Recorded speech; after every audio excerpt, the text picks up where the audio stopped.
Stream's on, and I'm fine. Oh. Hello, hi. I'm glad you're fine. Ah. We are live, and to a certain extent, alive. We won't get into the specifics of that. Are we really? Because if Cheeb is here, someone will throw a shoe at me. Hello, Cheeb.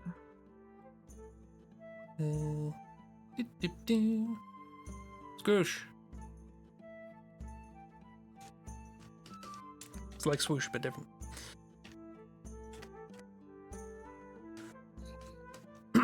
We're in, we're here. It is I, and Bear, and Kiro, and Ragdoll. Oh. And we are here to entertain! No, we're not, we're here to chill. I was gonna say, if you want me to be entertaining, you shit out of luck, sorry. Well, that's true with me, but that's just a constant. Some entertainment may occur as a side effect, but it is not the primary goal. Yeah, the primary goal was to every so often zoom out and go, Bear, what the fuck? We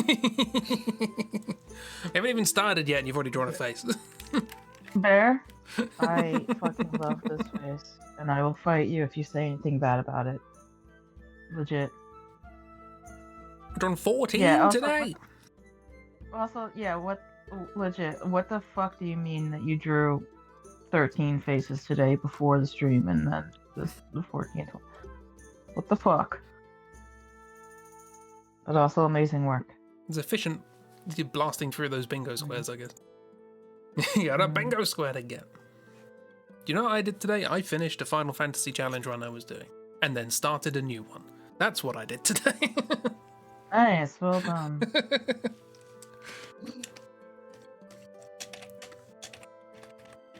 Although I have come up with the idea that what if I hold myself to account by going, okay, every hour of video games I play in my spare time, I also do an hour of making video games. Feels like a nice balance. Particularly given that this challenge run... hey, Kiro, you know the beginning of Final Fantasy VII where you go into the reactor? Yeah. Yeah. Which reactor? The first one. The first one, yeah. First one. I managed to get Blade Beam and what's Barrett's one? Grenade Lob. Barrett's one, it's not satellite, right? No, it's like grenade toss or grenade throw or something like that. Yeah, grenade something shot. like that. Yeah. The limit breaks. Yeah, I managed to get those before going into the reactor. How the fuck did you do that? Well, strictly speaking, it wasn't before going in. I did go in, but then I went back out again. And then I grinded some enemies that dropped ethers because you grinded there. Gotcha. Okay. It was a complete accident. I got them at the same time. Well done. Well, I mean, both Cloud and Barrett are in the party. I mean, that's non-negotiable at that moment, so it makes sense. I was like, I need ethers. I need to get as many ethers as possible. I will keep fighting these enemies. What do you mean I have Blade Beam? Hey, I miss. Well, congrats and well done. I don't think I got Blade Beam until well after that reactor. Oh yeah, I got Blade Beam before I got Cross Slash. I didn't know until the previous challenge that you could even do that. So... Yeah. Interesting. How's the Mister one? Was Miss having a lovely weekend? It is the weekend, right? Yeah, I hope so.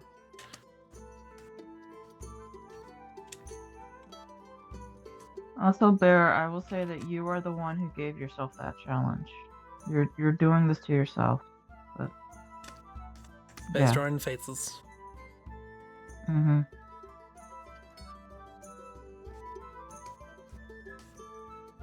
Hell yeah, I'm across them. Yeah! How are you enjoying it? 3.0, isn't it? Third big update? Or second big update, I guess.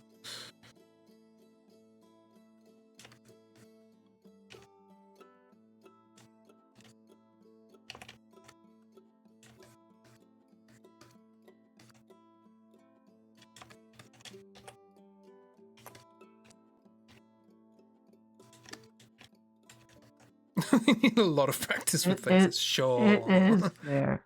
It is. Yeah. They don't need all that practice with faces.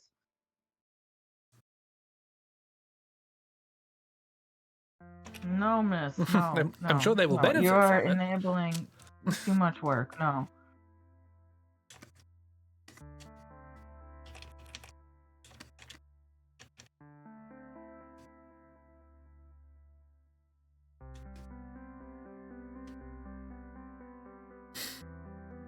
Yeah, exactly. Goodbye free time. What the fuck? Is that about practicing faces, or is that about Animal Crossing? I'm taking I it mean, I have a about feeling it the might be faces. both. But, Yeah, what if both? or if both, yeah.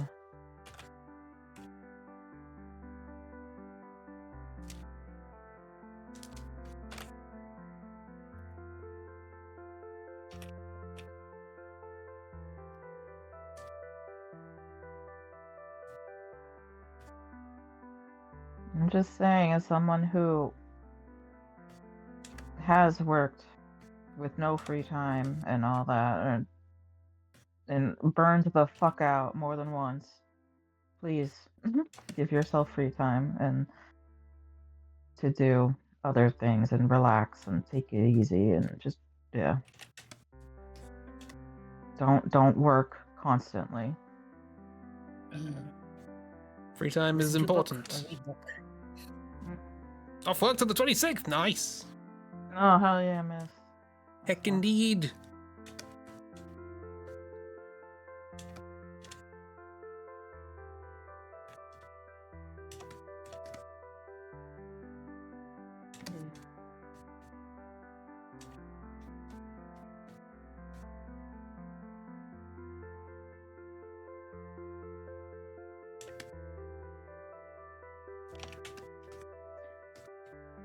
Is this when Solterello woke up the tiger, or is this them flying through the air during after the train crash?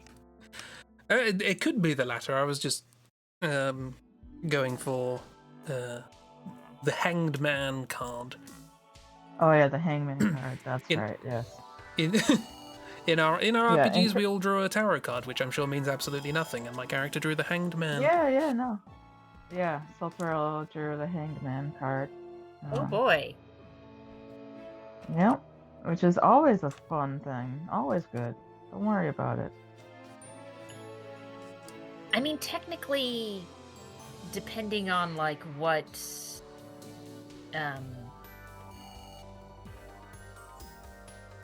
like schools of thought you're using of like how to interpret the cards, every card has basically positive meanings and negative meanings depending on like Yeah, context.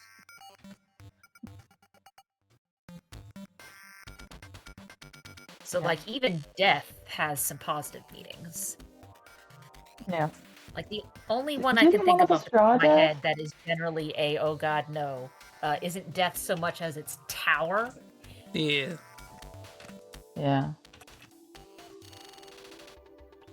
One of my favorite ones I made for my little animal set.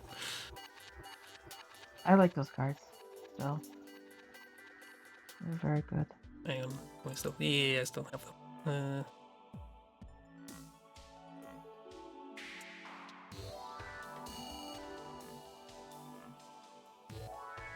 Here we go. The tower. I still like this one. It's very silly. Really.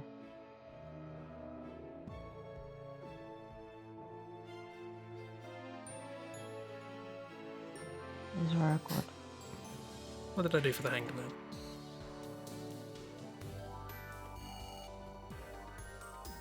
Oh, I like a butterfly chrysalis. That makes sense. Did I randomly generate the animals? Probably. It's been a while.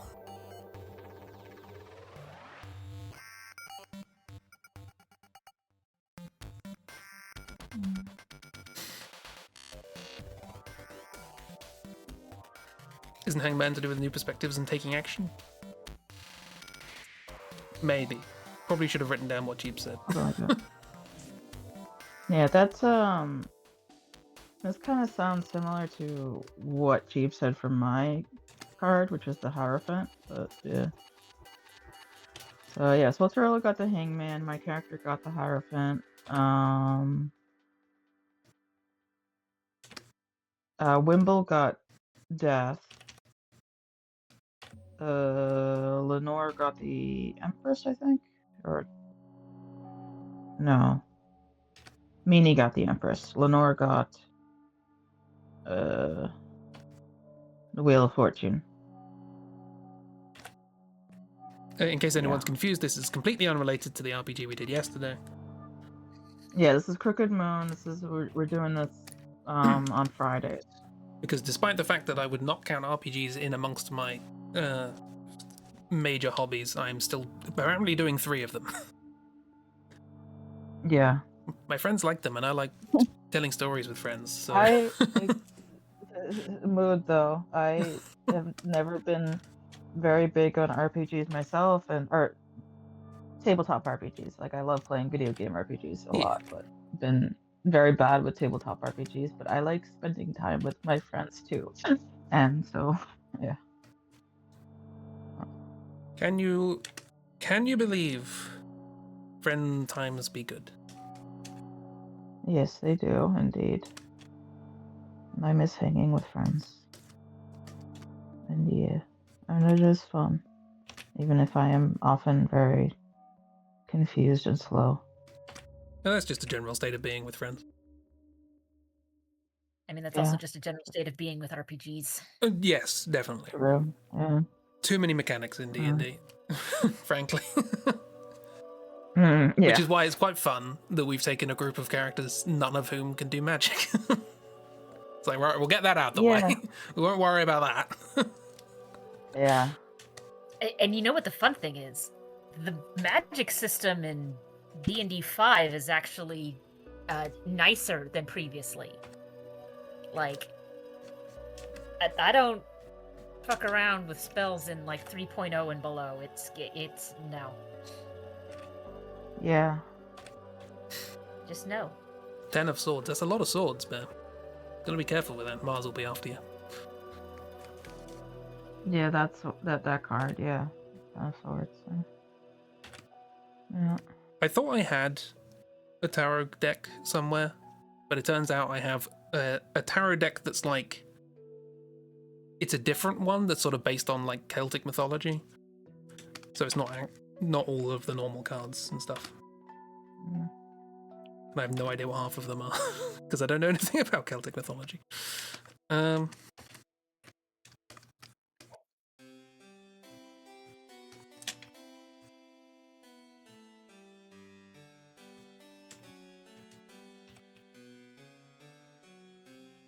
They're all in me. Why are the swords in me? Salt and vinegar? Salt and vinegar? They're mispronouncing your character's name in a humorous way. Ah. Oh, gotcha. Okay.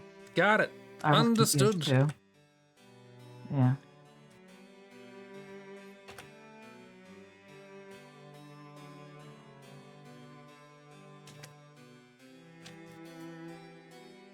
An oracle deck? Hang on, I'll get it and see what see what it's talking about.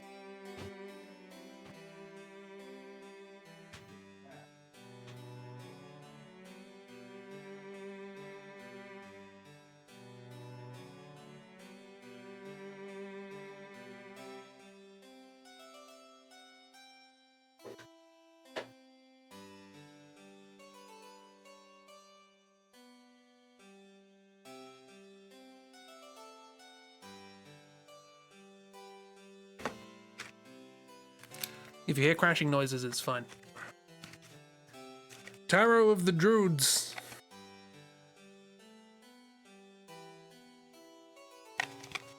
Wreck everything up, Bobicus and Pickle.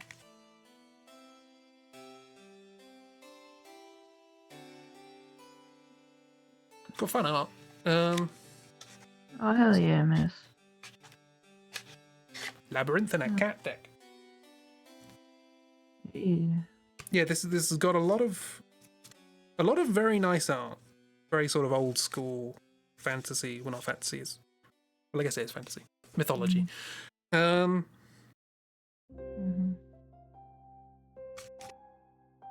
But instead of like the Fool or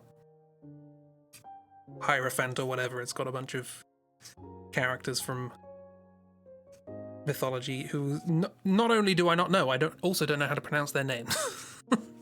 There's a lot of D's that are probably pronounced like TH. Lug, Brig, Morrigan, Dagda. I recognize some of those names. Medea, that's a dragon in Dark Souls 3. Or all of them. Not just a dragon.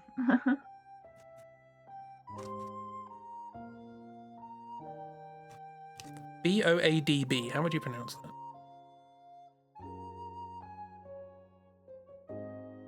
I mean, the only thing that came to my mind is Bode, but that's definitely wrong. Bodb. Is there a Kenshi in here?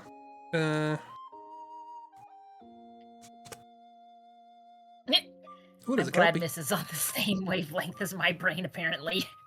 I'm guessing that one's the chariot, because there's like a Kelpie chariot flying over the sea. It's fun.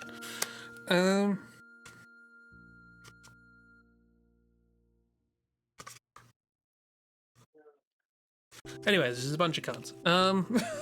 After this, feel free to ask me for a card and I'll show you the art. I don't know when I got this. It's been bloody ages ago. When I was exploring the world of spiritualism. Because I played too many RPGs.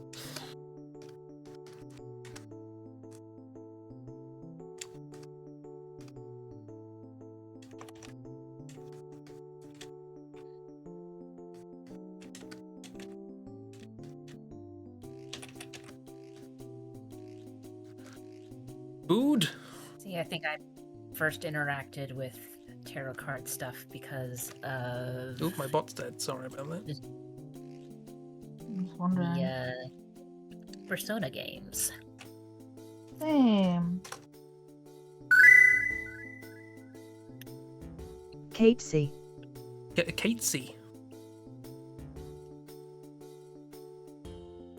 Not the pronunciation I was expecting, but closer than I thought. Mm.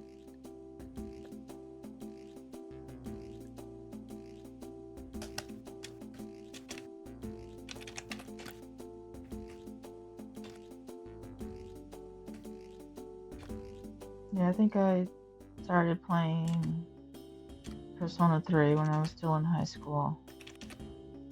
And yeah, I think that's around the time that I first started to learn about the tarot. Around then too.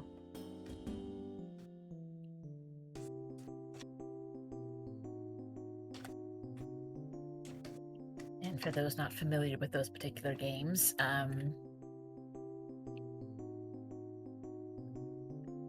the Persona games, particularly the newer ones, well, I say newer, they've been doing it since 3. Yeah. Use the Persona 3 card, onwards. like use the Major Arcana. Major Arcana as basically ways of representing various links between you and important NPCs. Yeah. Or PCs as well. I mean, often some of them are linked to members in your battle party as well, but mostly NPCs, yeah.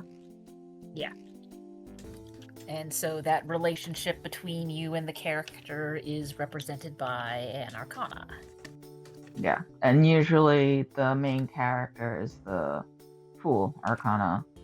And then Or the world, or both. Or the world, or both. Yeah, this is true.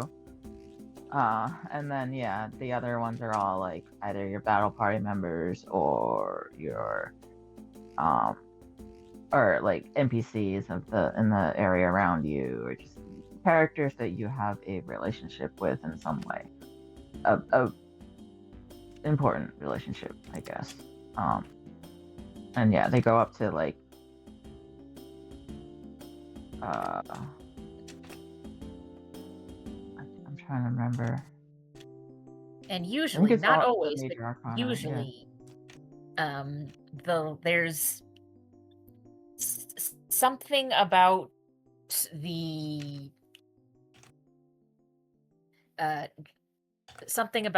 there is some element of the general understanding of what the tarot card means present in that character's like overarching storyline, Yeah. for one reason or another. Yeah. Yep. I remember often being sad whenever I was interacting with the hangman or the tower. But yeah. Yeah, because again, towers. Yeah.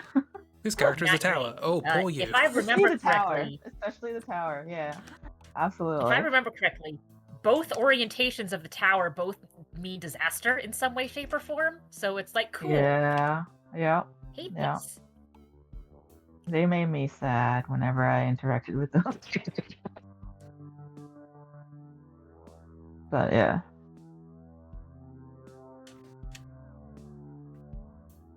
But yeah, usually like, and like even before I knew what the cards represented, like from playing Persona 3 and then into playing Persona 4, I did notice like similarities between the character archetypes that were like the magician or the emperor or the strength or empress, lovers, and just all the major arcana cards that were linked with each character. I did notice like some similarities between the characters in 3 and the characters in 4 and onwards. So yeah. Yep.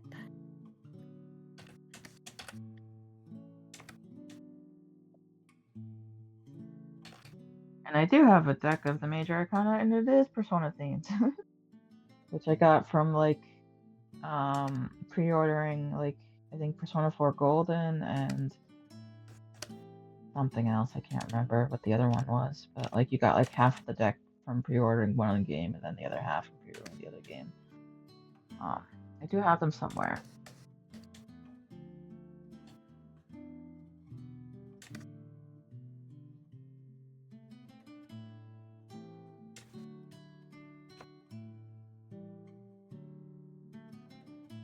Also, I may draw. I don't know. I'm still figuring things out. No worries, no pressures. Yeesh. Chatting's good enough. I'm certainly not chatting, so Yeah. I appreciate Okay. someone I'm picking up the checking slack. for you. Chat, Yeah. talk about the personas, of which I know nothing. Chat. I'm still trying to think where I first encountered tarot.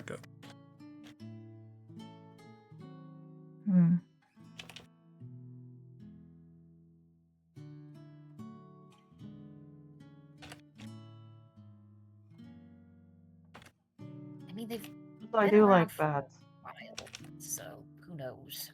Yeah. They've been... That's what. Yeah, I wasn't expecting to be there, when they started. They've been No. They've been used for divination for a couple of 100 years, and 400 or 500 years prior to that as for games. So yeah, a bit older than the 1960s, which, as we all know, you would observe. exactly. Yeah, just a bit. I've been meaning to look up what games to play with them, because they were like playing cards for long before they got used for divination and stuff, and I can't imagine why you would need that many trump cards for one game.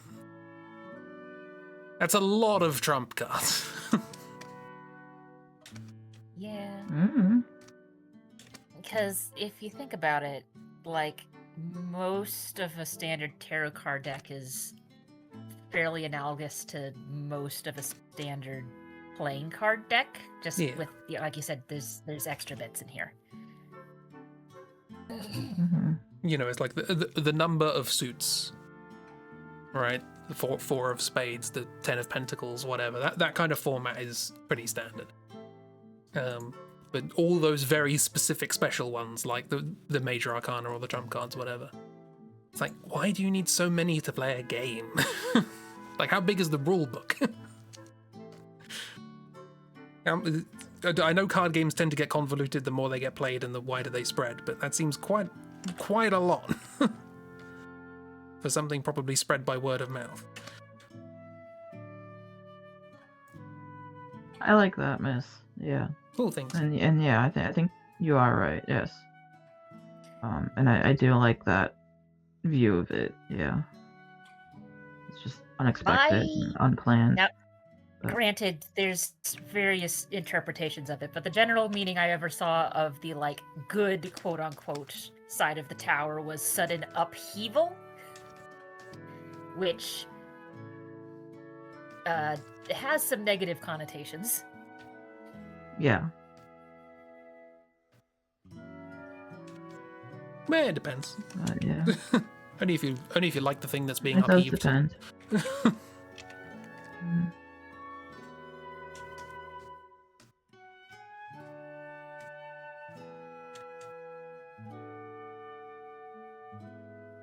But like upheaval is another word for change. And while it is usually negative, I suppose depending, it can be not negative. I mean, typically you very rarely are doing any sort of reading where you're just using one card. Yeah, that's the thing I Yeah. kind of find fascinating about the tarot cards is this sort of Generally, it's okay, where is it? Yeah, what's the placement of it? But they've sort of constructed this interesting sort of complete set of abstract concepts that are sort of interpretable in sort of myriad ways and applicable.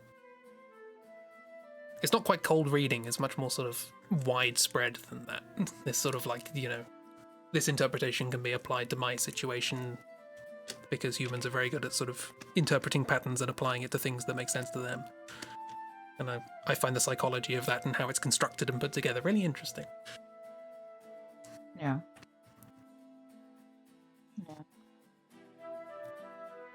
Spot how many neurodiverse people are in chat where we think any and all change is bad. Yeah. Yeah. hence why I specified my understanding of it was upheaval, because again, connotations. See, Yes. Yeah. I've been trying to put together things from the album that I wrote like 7 years ago, and the opening track was constructed from lines from a TV show that I just sort of edited together as an experiment. So I was sort of going back and re-recording those lines from the show and cleaning it up and stuff. I've never really done something like that before, but I thought it would be fun. And as I did it, I evidently got the ability to sort of express myself through other people's words, which is something I've never quite done before. And 7 years on, going back to that and having to put it all back together, I was like, I really wanted things to change, didn't I? This me from 7 years ago was really not happy with where they were. Hey, So- Bet, we summoned you by talking about tarot. Yes. Hi, Hello. We were talking tarot Hello and stuff. welcome. Yeah. Anyway, past me was happy for change, and I got it. Hi, you're all here. You're all the change. I have friends now, and that makes me happy. I'm glad to be a friend of you. You do well to have friends. Yeah. I'm glad to know you. I'm very appreciative of everything. So yeah, when I when I finish that album and release it, know that the first track was written by me 7 years ago, not me now. I am not that depressed anymore. Yay. That's good. I'm glad. How's a bet doing? Yeah. Pulled the tower card and didn't know it. Yes, exactly. I'll still judge it harshly. You judge harshly. You do that. I expect nothing less, and hope you have a wonderful time doing it. Yeah.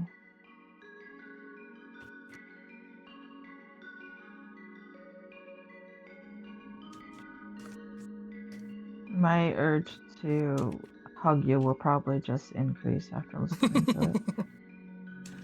But that's That's it, not a bad thing. I'm a lot happier now.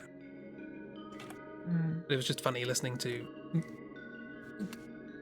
me 7 years ago via the medium of cutting up other people's words. It's very strange. Mm.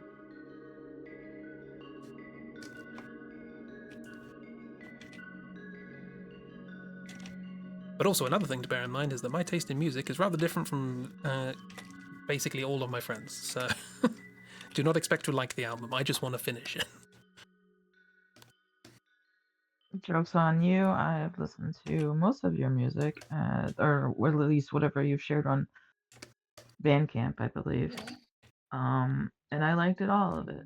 So, Well, I'm glad. Joke's on you, I have no sense of taste, both literal and figurative. that too.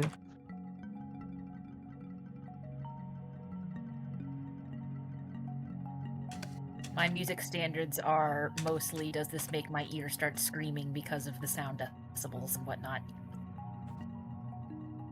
I'm not good enough at mixing to make something sound screechy, so I could not compete in the loudness wars. Which is a thing, if you're not aware. I have impeccable taste in everything, especially literature. I was thinking of you in music the other day. Why was I thinking of you in music the other day? Oh, I was looking up Cab Calloway. We were the music in the background of the Crooked Moon RPG is very I mean, Cab Calloway. the fun thing is, Miss, we know you have good taste in literature because you can recognize that what you're reading is a bad book. You just keep reading it. Good taste, questionable choices. But Oh, we're on to the second face, everybody. Second face, well, 15th face. have been for a while, and it's just good. Yep. Yeah, like I said earlier, the whole point of this stream is to every so often zoom out and go, Bear, what the fuck? And this is that time. Bear, what the fuck? Oh, yeah, I like Witch Hazel.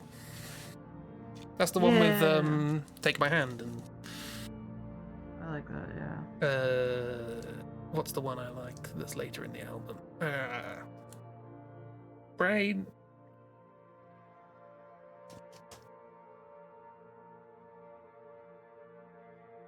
Nope, it's gone. There's good stuff on it.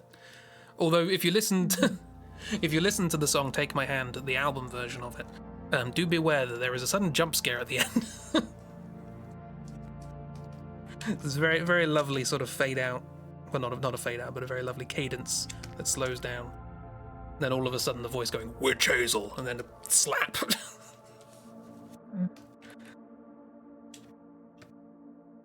Gets me every time. Like, ah!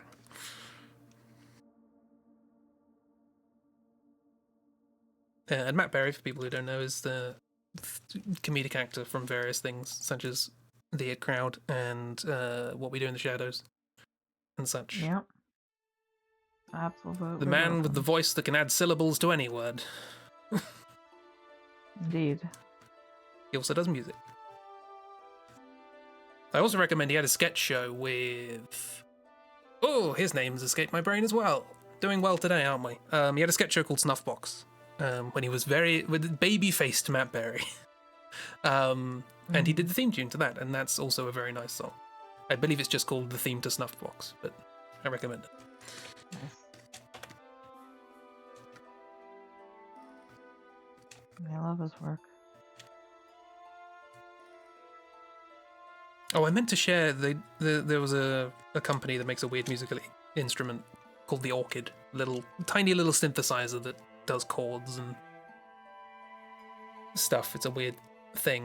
But they did a promo with, I think it was Jermaine Clement and Matt Berry. And I meant to share it and forgot. So I will find that and share it with people because it's very silly. Yeah, please share. Yeah. I'll Take My Hand was the theme of Toasted London. I didn't know that. I haven't watched Toasted London. I've seen clips. I haven't actually watched it.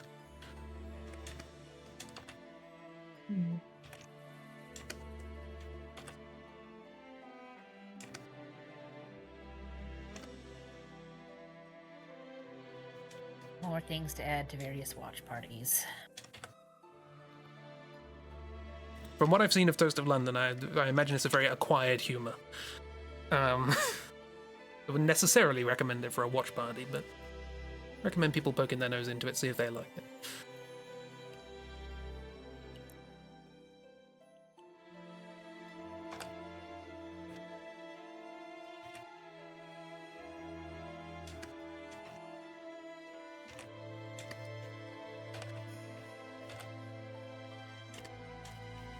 It is a very particular type of humor, and that is, in my mind, a compliment.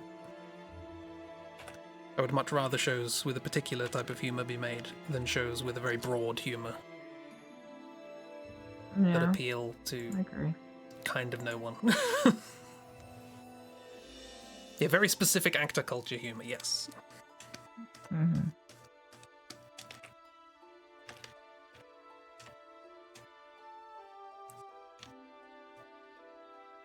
His face looks familiar, Bear. I don't know why, but it does. It's his face.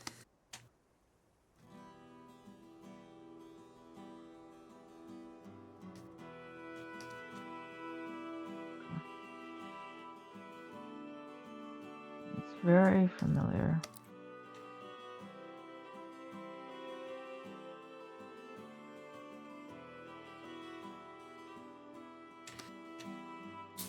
Two and a Half Men, you mean? I've seen Two and a Half Men, then yes.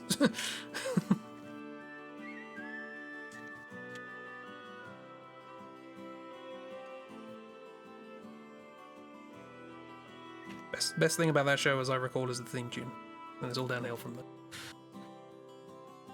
Mm-hmm. Yeah.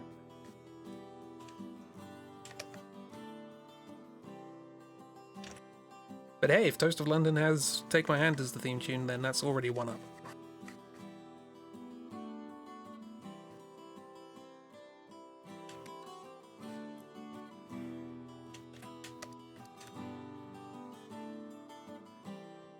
So Low, I think that was the one I was thinking of. Sorry, brain was still trying to work out Matt Berry songs. Yeah! Young Capaldi with hair. Look at that floof. Mm-hmm. Look at that floof. Yep. I don't know what that's from, but I've seen him wearing glasses in it, and he looks like Otacon from Metal Gear Solid. Got that kind of vibe. Always had hair. And always should. Excellent floof. Mm-hmm. I mean, are we sure he has the hair and not the hair has him? Well, potato, potato. It's all floof.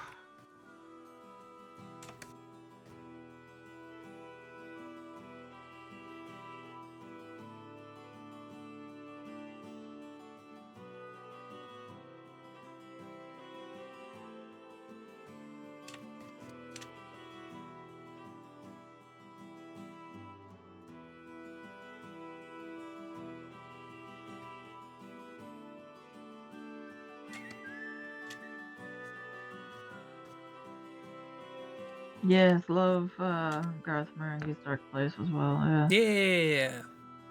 Yes, and yeah, Matt Berry's a song. Yeah, on that too. Yeah. Yeah. One Track Lover, something? Can't remember what the song was from Garth Marenghi. But it was fun. Good stuff. Yeah. Absolutely love.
iPad keyboard is the worst.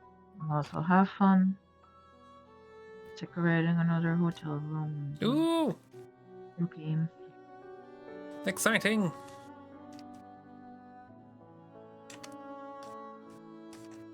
I was wondering that too, but Oh yeah, I can get behind that. that or another actress or two. Skyscraper room or diner room? Diner room. Yeah, diner room feels cozier. I also don't know what skyscraper room entails, but diner room sounds nicer.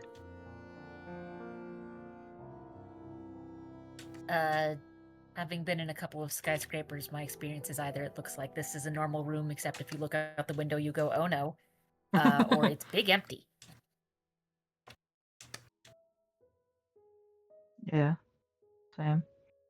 Also, yeah, you've done a fantastic job there. It does look like her. Yeah. Yeah. Yes, she does have huge eyes. Yeah. That's 1 point to bet, and also 1 point to bet. And I was wondering as well. I was just too scared to say anything. So. Well, if we gave you points for recognizing things, you would have all the points. So. No, lies. No. Yes, and she has great teeth. Yeah, it was the teeth that started making me think, like, I know this face.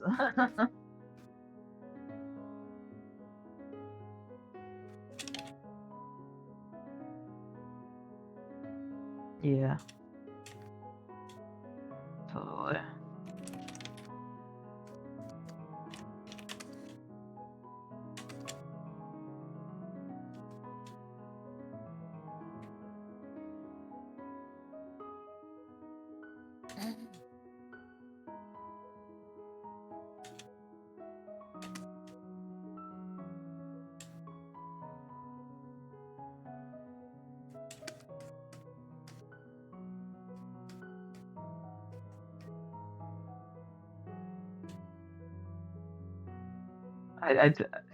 Yeah, I do like the idea of Solterello just when blasting out of the train during the train crash or accident or whatever, just doing the hangman pose. Yeah.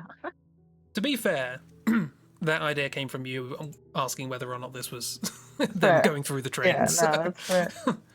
Yeah. Well, listen, I saw his hair going wild, and I was like, this could be like mid collision or whatever. Yeah. Moments before disaster. Yes. During The moment disaster. during disaster. Yeah. Disaster has already happened. Yeah, if it wasn't obvious already, we were on a train. We're not anymore. We're not anymore.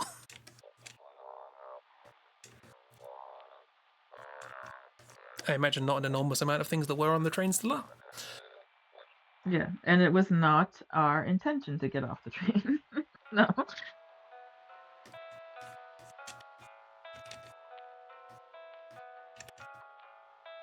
It was apparently unavoidable, though, because we did ask Jeep if we could have avoided that, and they said no.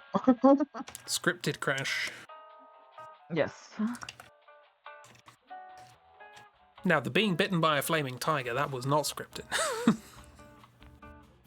Yeah, well, that's on Solterello for going to a sleeping ghost tiger and going, sleeping flaming ghost tiger and waking it up. We were asked to help out ghosts on the train, and that was a ghost. So. It's also a tiger who we had known or could have strongly guessed based on an earlier train car about a ghost clown being upset and blaming themselves over so many deaths because they accidentally let a tiger out of its cage. Might be linked to that. Yes, but you shouldn't judge a tiger by their teeth. It killed so many people. Could be an unrelated tiger. Sure. But we didn't know that.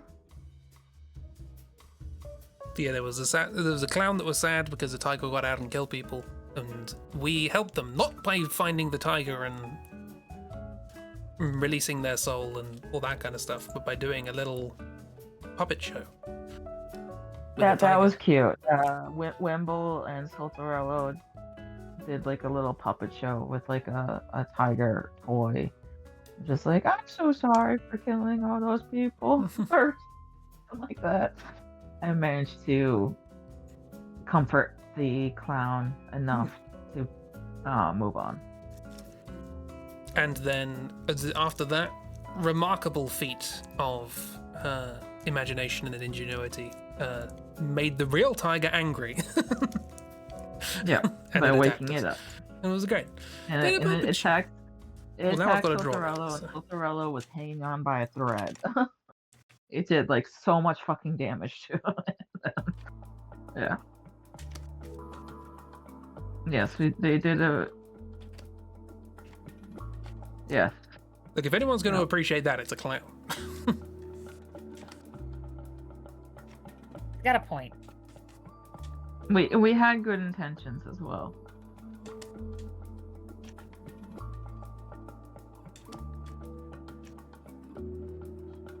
And we did try to talk with the clown a couple times, try to like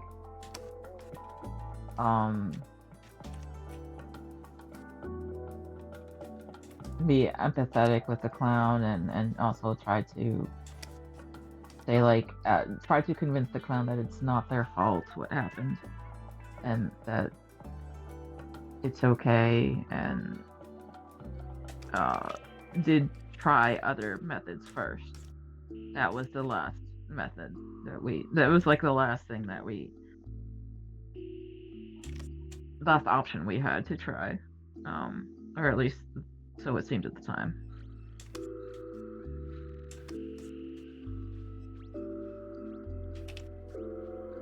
And Soltorello and Wimble rolled really high on that little thing, so it worked.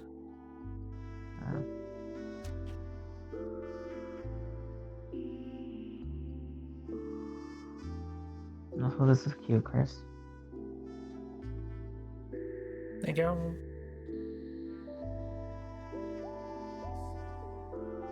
Must look up references of my friends' characters. There we go.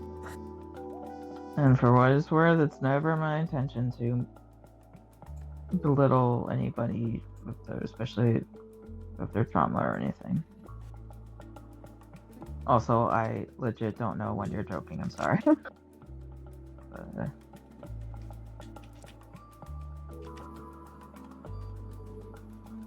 oh, okay, good. Okay. I honestly can't tell sometimes. Okay.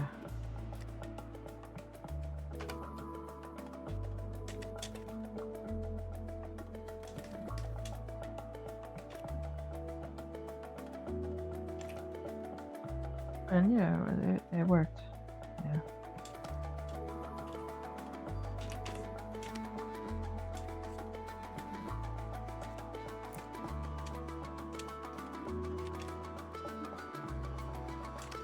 Oh, yeah. Yeah, no, understandable. Yeah. Yep. Yeah, classic RPG summary stuff. This makes perfect sense. Mm-hmm. Yeah.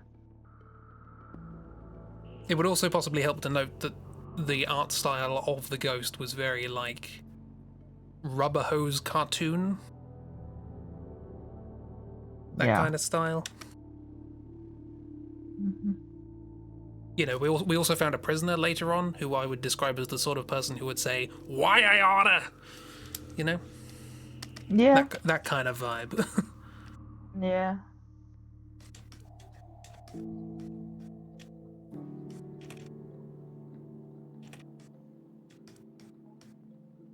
Like my That's just a favorite character game, song, Bendy and the real Ink quick. Machine. Oh, what a great story that was.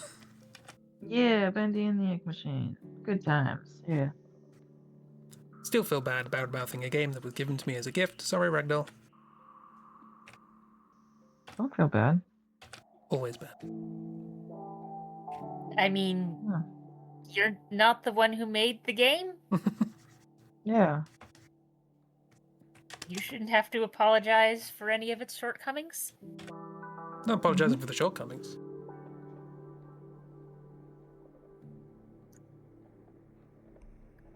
But also, did you give me Ghost Trick? Or was it? Yeah, it was Ragdoll. that Yeah. gave you- What was it? Yeah, I think it was Ragdoll that gave you Ghost I know. Trick. I know you've gifted me the Phoenix Wright games, which we will get back to this year. We will play another one. And yes, I did. Still holding on gift to that joke that I will share at the end of the third game. In However long it's gonna 2074. take, I'm holding on to that. It's gonna be worth the wait. But, yeah.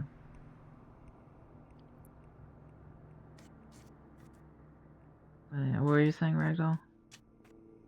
I am the one who got him those, yes. Yeah. Yes. See, Yep. Confirming. the Ghost Trick makes up for everything. You Mhm. you can do whatever you like now. You gave me Ghost Trick. Yeah, Ghost Trick is a fantastic game. Yeah.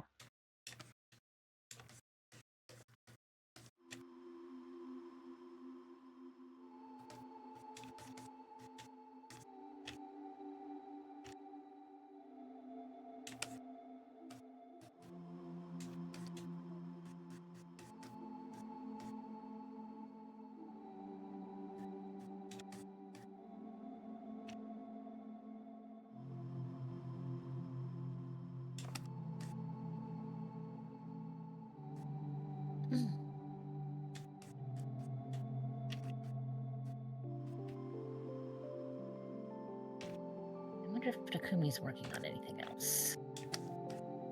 I'm gonna go look.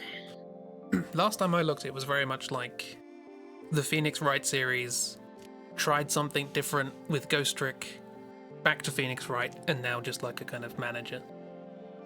It feels, you know, Mm-hmm. bit of a shame. But you never know.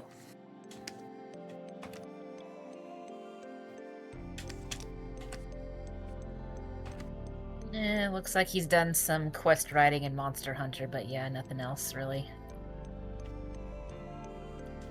Yeah, fair enough. Boo. Yeah. Again, I got Ghost Trick, I can't complain. Yeah. I mean, you can always complain about anything. Now, Ghost Trick solves all problems. But yeah, Ghost Trick is very good.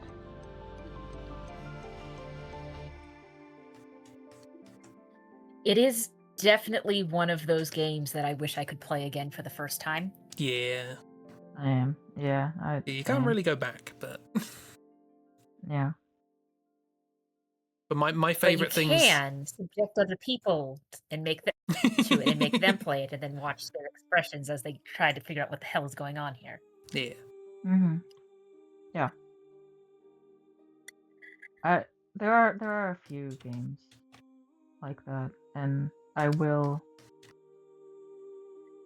argue that like Expedition 33 is also a game like that. Like I wish I could go back and play that again for the first time without knowing anything about it. But also I do like sequential playthroughs in which I do know what's going on. And yeah, it's like it is a different experience. But Yeah. yeah. And there are a few other games as well that similar experience. Yeah. And movies too. I mean like Oh, Fight yeah. Club is a movie like that, and a few others too. TV shows as well. Yeah. Inside Number 9 and Inside Number 9, yeah. Heaven Sent, the best episode Yeah. of Doctor Who, and I've only seen it once and probably only will. Fair. Yeah.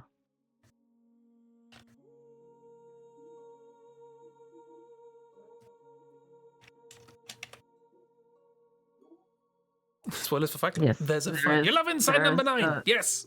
We can talk about Inside Number 9. hell yeah. No, we can't. Spoilers. Inside Number 9. Yeah. I've seen the first season because that's the only one I had access to. Yeah. I want to see the others. I just don't have access to them right yet. But yeah. We want And you to yes, spoilers for Fight Club. There is a fight and there is a club. Yes, correct. What? I know. Sorry. Spoilers. I don't Miss, think you're you not meant to supposed talk to talk about that. Fight Club. Yeah, Wait, there but we also go. we don't talk about those. We don't talk about the fight or the club. Yay, the one thing I know about it.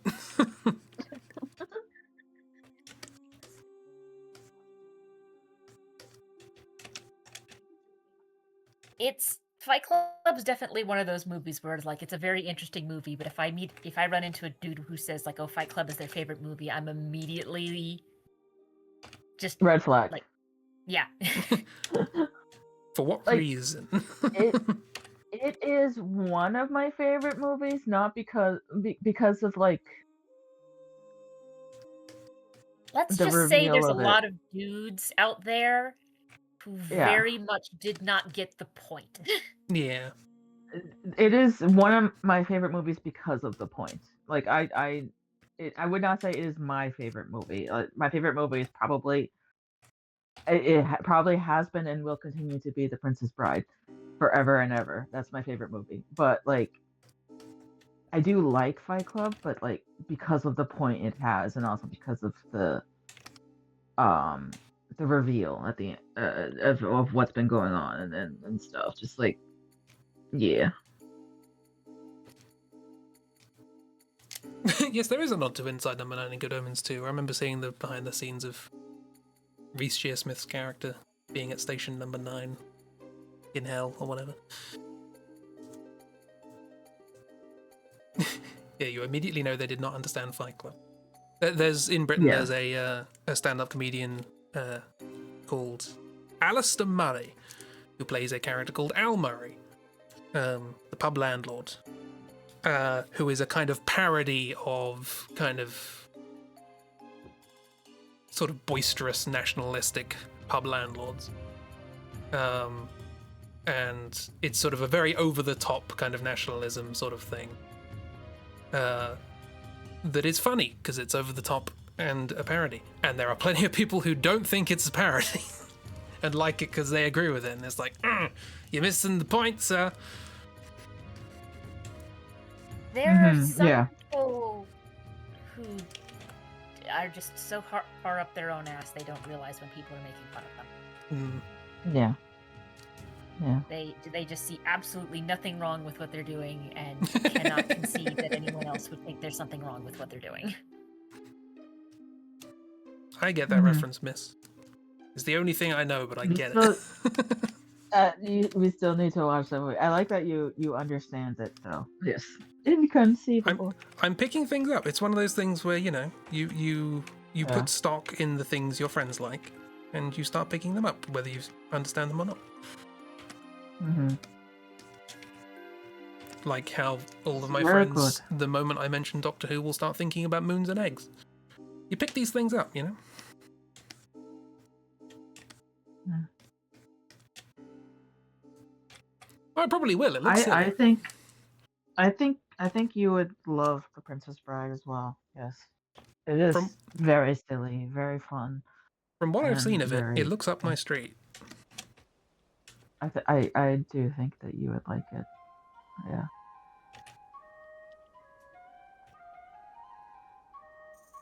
It doesn't help that I've seen bits of films that I confuse it with in my head. Fair. Because there was also that Robin Hood one, which I think has the same main character, or main actor. Yes. Princess Men in Tights. Men in Tights, yeah. Yeah, Robin Hood, Men in Tights. Which is also very fun. Yeah. Very different vibe, but a similar kind of setup of time bandits. Yes. Yeah. Just various different bits and pieces of films that get mixed up in my head that I might make the wrong reference. But I try. Totally fair. Even if you did, chances are more than one of us would get the reference. Yeah.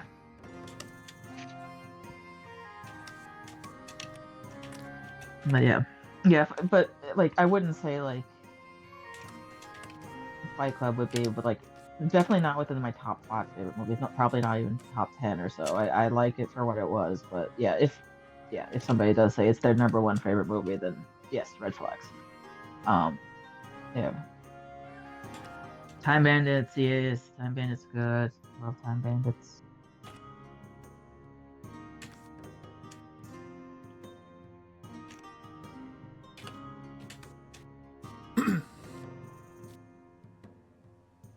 Also, just as a self-indulgent cast of the line, Bet, do you have a favorite Inside Number 9 episode? Yes, I talk wanna- about Inside Number 9. I want to know this. We shouldn't talk about Inside Number 9 too much because the whole point of it is you don't know where it goes. But Mm-hmm. I'm hesitant to even say names of episodes. But I will just say for you already know this, Chris, but for Bet's benefit, out of the one season I have watched, the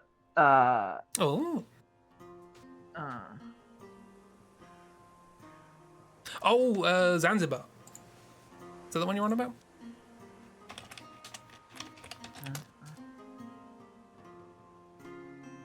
Yes. oh yeah. I mean, considering the 2 episodes of it I've managed to watch, it was very much oh, okay, I see where this is going. No, I definitely do not see where this is going. And that's the fun. Yeah, of no, it. you don't. To be fair, with the one Bet likes, you see where this is going. So, and it's a fun time. Actually, I think my favorite episode is the next one. Out of the 6 episodes I have seen, Last Gasp was my favorite, and the harrowing gave me like had me crying with laughter because of one thing that just Yeah. just, like I was not expecting that, and I am dying in so many ways because of this, and I just need to scream at Chris for a bit. Yeah, And if I did not get you that know at the anything time. about me and know that episode, you know why. It's like, what the fuck? What were they doing with this? Oh, the cryptic crossword one. That was interesting. Yeah. Which is also, I believe, referential, a reference that was lost on me. But an experience nonetheless. It did get me into cryptic crosswords though. So Yeah. Oh yeah, nice. that was, I don't know what series that was. 4, 5. Welcome back. I'm glad you got the. Hello.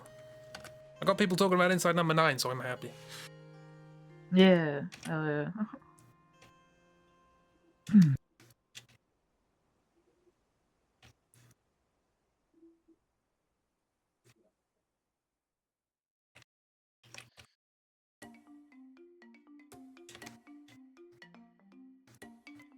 For once, I know a thing that people know. Yeah. Now I need to find somebody who likes the Avengers, and I'll be set. I like the Avengers. True. And I do get it that you mean you don't mean Marvel's Avengers whenever you Yes. say Avengers. The I understand exactly who you mean. Yeah. Even if I have not disclaimer, I have not actually seen all of the show though. I have only seen some episodes here and there because my mother really liked the show and she would watch it yeah. often, and I was watching with her. So It is she would have got it, but yeah. It is definitely the kind of show you can just see here and there, as I did, mostly. I haven't seen a lot of the black and white ones, partly because a lot of them are lost. So it's difficult to see things that don't exist anymore. Yeah. My mom had them on VHS tapes, and I think we still have some of them. So yeah.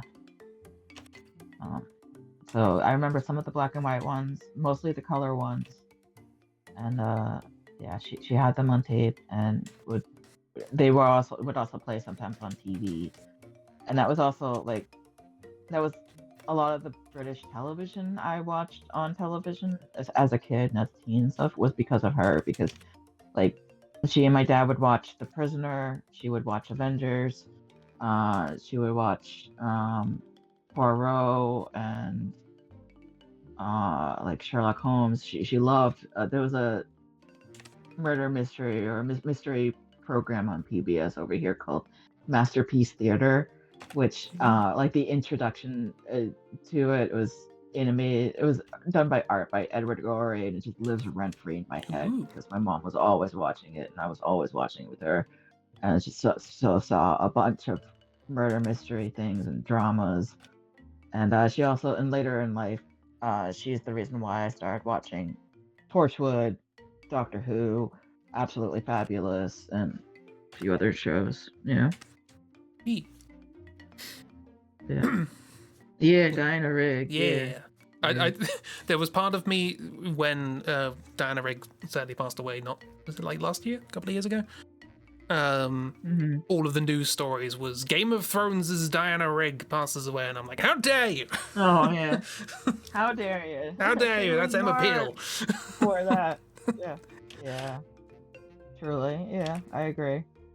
How fucking dare they? I guess Yeah. Pluto has a good chunk of the Avengers to watch on there. I'm assuming that's a viewing service and not Jeeb's character. I am assuming I that mean, too. he might also have a media server that But just has a also whole bunch of shows on it. I don't know. Yeah. I wouldn't put it past him. I mean, he I imagine he's got yeah, like with the kind of stuff he uses and how outdated it is, he probably has some VHS tapes of like Avengers and other shows and stuff squirreled away somewhere. Yeah, maybe. Captain Scarlet. Yeah. Dun, dun, dun, Yeah. dun, dun, dun, dun. Well, we're gonna be marking that to potentially watch later.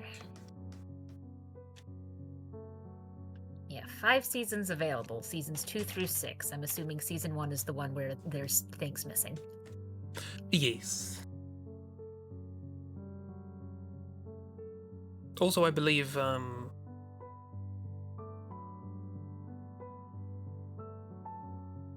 that was back in the day when they used to, in order to make things cheaply, they used to basically film a play, essentially. So everything was sort of done in real time. So there was a bunch of mistakes that you can spot of people messing up lines or dropping props and stuff like that. It's like, we don't have enough film. We're doing this in one take, all right? Which is fun. We should introduce folks to the puppet shows we grew up with. Yes, Bagpuss, Clangers, Captain Pugwash. I recently learned is puppeteered and not animated.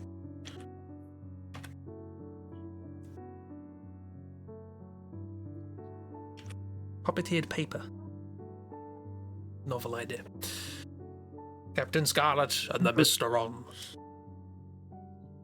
What if the villains of our show were just circular lights we projected on the wall? What if? I mean, what I'm hearing from all this is we need to do more nostalgic movie marathons of More watch various parties. things from our childhood. Heck yeah. We watched on that was yesterday, wasn't it? We watched Sherlock Holmes in the 22nd century. Which was... Yeah, I hope you had fun with that. I would have joined you guys, but I had to meet up with my siblings. So That's fair. yeah. I wouldn't say you missed a How was it? masterpiece. Yeah. No, I imagine not. I imagine absolutely not. But how was it? Did you have fun? Yeah, it was a good time. It was very much in the vein of the kind of Lupin knighthood thing. But we got a couple of pilot episodes to set up the plot instead Yeah. of just going, who is this lady and how do they know each other? Nice, excellent. And unfortunately, we got to see the descent of cool robot Watson turn into much less of a robot with a kind of fake human head. It's like, oh, you look cooler as a robot. Oh, Bo, hate that. Hmm.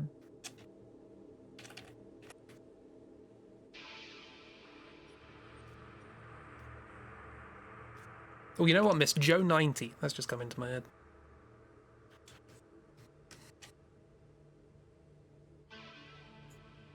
Ooh. Fashion.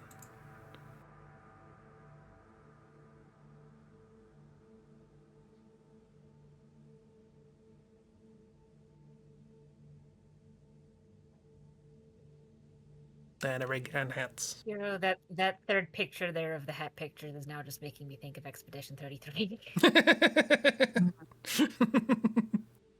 the fucking brush with broom hat.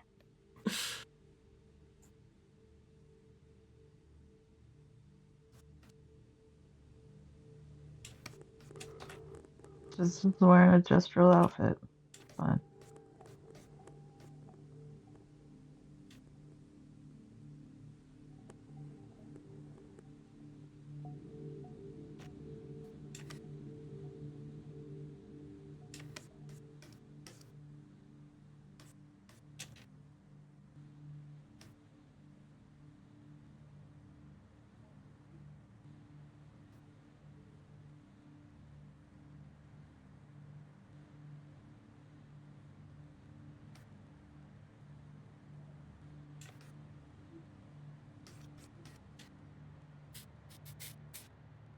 I had to Google Joe 90, but yes, never knew what it was called, but you've seen it. I only remember the intro with the spitty thing, the chair.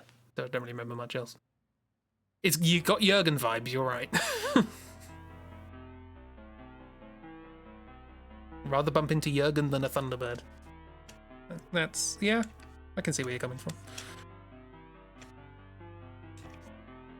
They did make new ones, didn't they?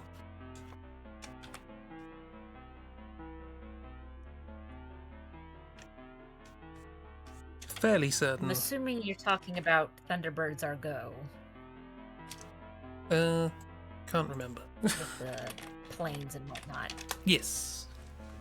Thunderbirds are go. But didn't they get like the... I don't know if they made new marionettes or...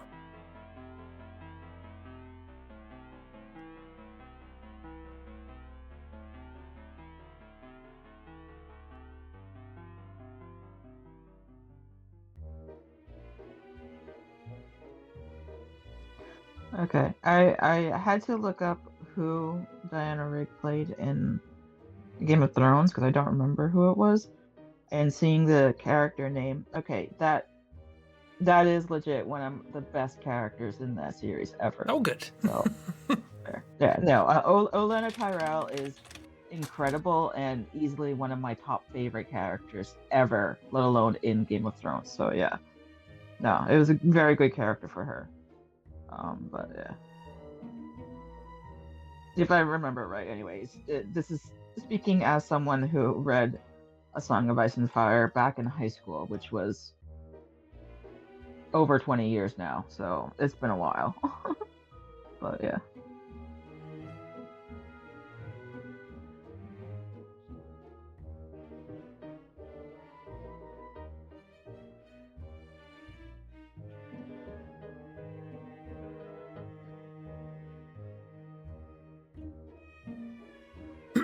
Well, you really do try and look up an old kids TV show, and YouTube just shows you the most horrible thumbnails of bad things.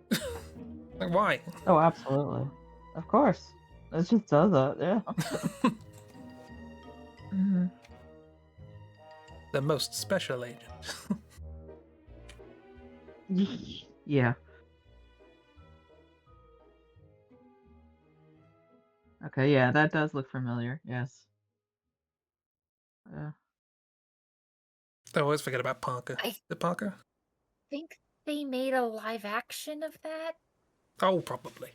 Yeah, Where's they the fun probably in did. that? You want terrifying, creepy marionettes.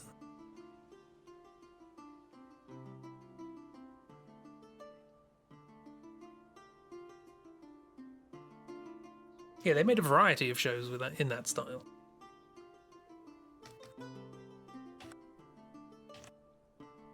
But again, the world is a richer place for things like that having been it.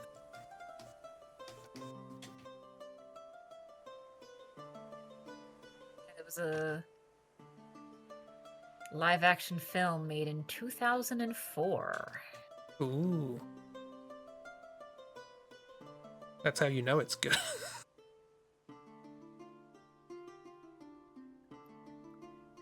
With one of the most 2004 ass movie posters I've ever seen. Yeah.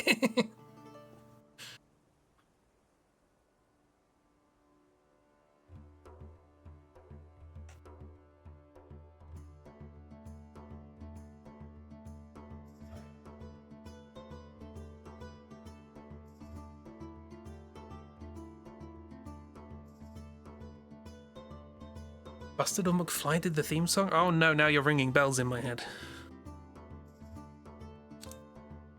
Ringing Busted and McFly bells.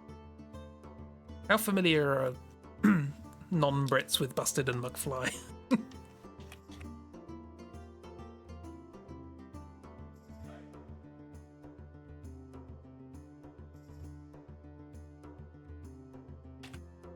Clearly enthusiastic.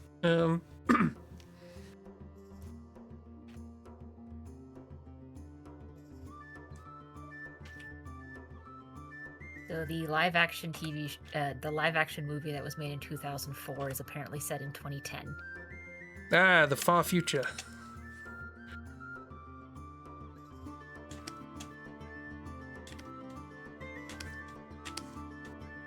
I always love little fun details like that. Distant future of 20XX. Mm-hmm. It's always fun to see, yeah.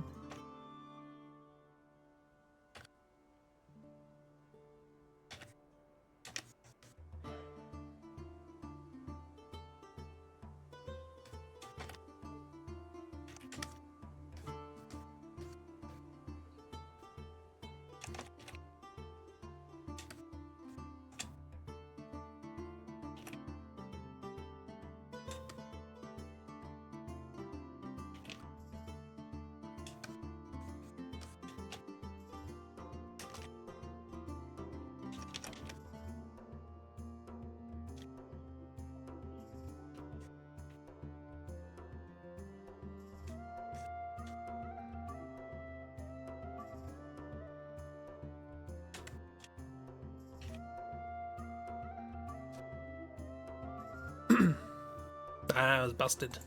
The Superior Band. If only because the guitarist went off and made a heavy metal band that were quite good. Can't remember their name though.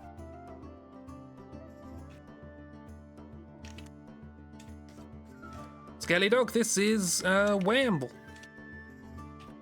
It's Wamble. Wamble. It's a Sawyer's character originally in Grim Hollow, and then now in Crooked Moon. I'm not very good at drawing skulls. It's meant to be a lizard skull, but also with horns and stuff. They're Skelebaub in Crooked Moon. In your defense, I have seen designs of kobolds where it's like, this is just a dog. Yeah. Mm-hmm. I feel like there's some ambiguity as to what precisely a kobold is. Yeah. And I like that. I like that you can just point at a dog and point at a lizard and say, yeah, they're the same thing. What's your problem? Yeah.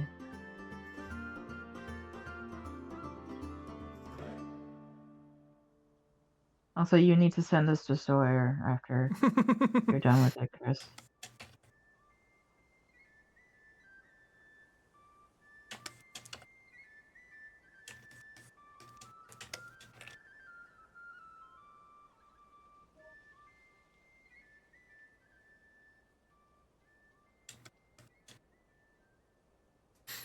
See, a lot of lizard owners call them cactus puppies. No. Nice.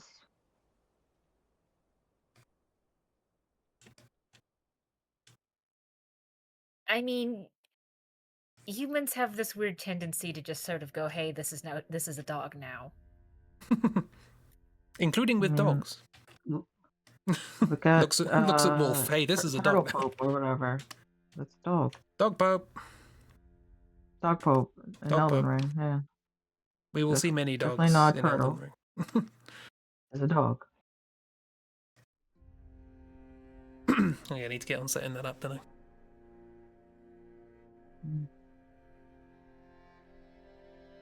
Yeah, Listen to my Karina Drophy playing Digimon. Sounds fun. Sounds perfectly and she's level, correct. even keel. Mm-hmm. All Digimon are dogs. Yeah, I'll go with that. Yeah, no. With my vast knowledge of Digimon, I'll go with that. I don't know a lot about Digimon, but yeah, no, I can see it. Considering how many of them are just like, this is a man in jorts.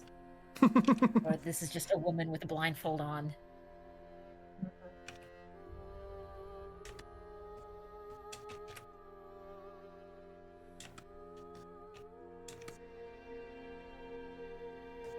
Digimon can be anything. Nope. I've not zoomed out in a while. There's a new face. There's a brand new face. Yep. What's this, 20? 35? You're nearing the triple digits, right? You're already at 50. Met Junamon. Am I allowed to Google this?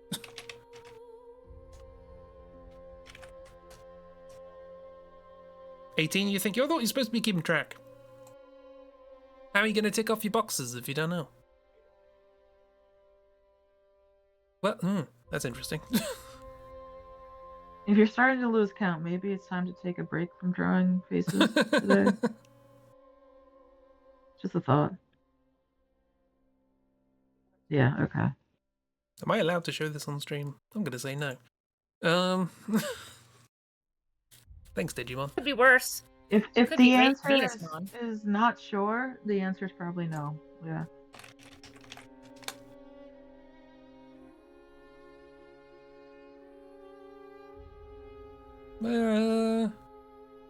Yeah, no. I think would not Venusmon's... show that on screen. Well, if you scroll down, it gets worse, but... Of course it does. Venusmon by default, I think, is less worrisome.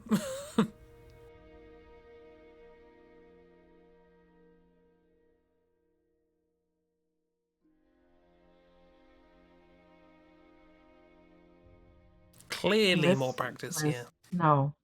Clearly. No. I mean, look. There- Did you draw those dots individually, or do you have a brush? That was Hope a you have a brush. brush. Hope there's a brush. That was a brush. Oh, good. I watched that happen in life, in real in action, and that was a brush. Yeah. All right then. You absolutely did her Ooh. justice there. I will fight you. She's beautiful. Yeah.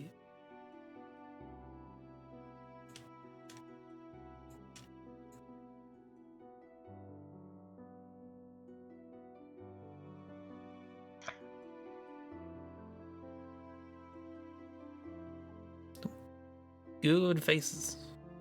Good faces and good Mhm. drawings of faces. Absolutely. No.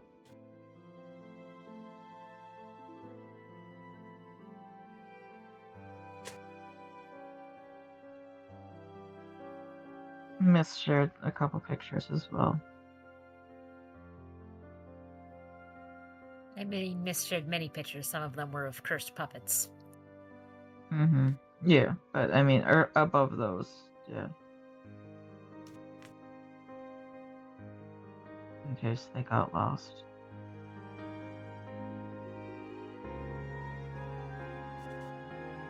It's yours in the diner room? Sounds like a murder mystery, or a mystery about to happen, It's- or something. It's my tribute band to Panic at the Disco.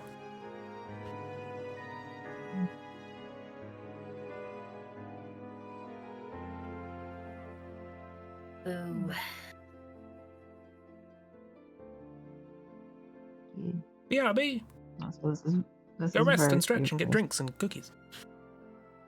Yeah. I was thinking of a thing I was going to draw and I can't remember what it was.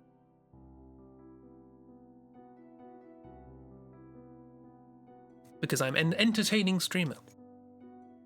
I mean, I know yesterday there was talk of You wanted to draw Rowena, I think, or Oh yeah, I probably should. yesterday.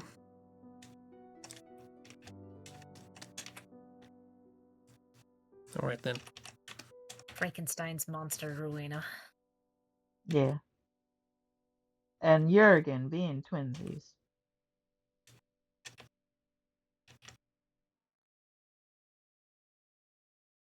Yeah, I I can still feel the find it very disapproval with funny that. that you have a within story roleplay reason for why Rowena can resist charisma stuff. Yes. Exposure to Jurgen.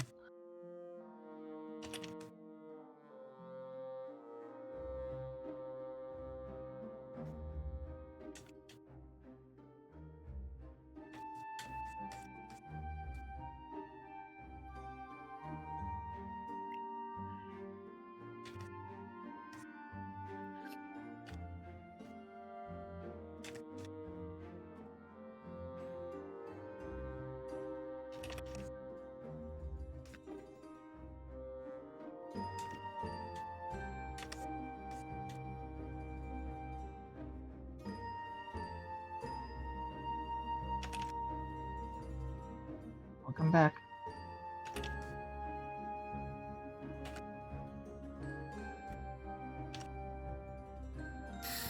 Welcome back, Bear. How delightful to see you. I trust your travels were well. Trying to inject a bit of energy into the situation. Mainly me. I'm trying to inject energy into me.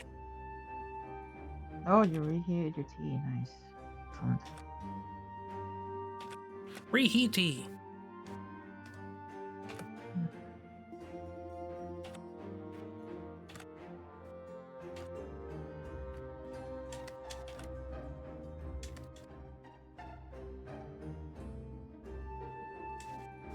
Yeah.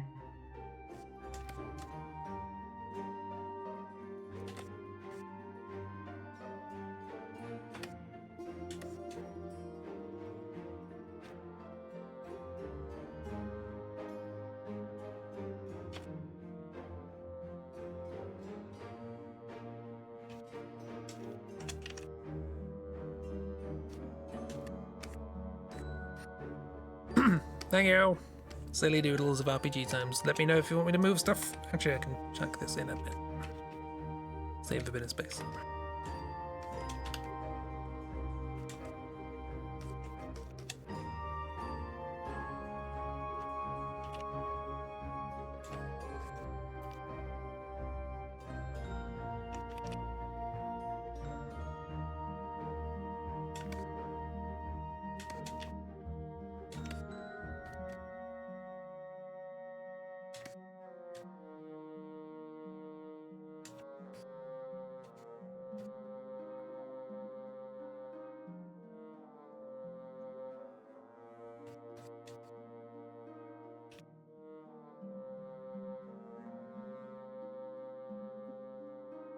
Well, no, Chris. How about you take up all the space?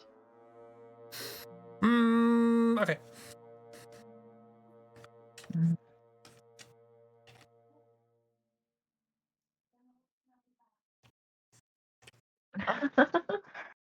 That might Not make it a how I little meant. hard.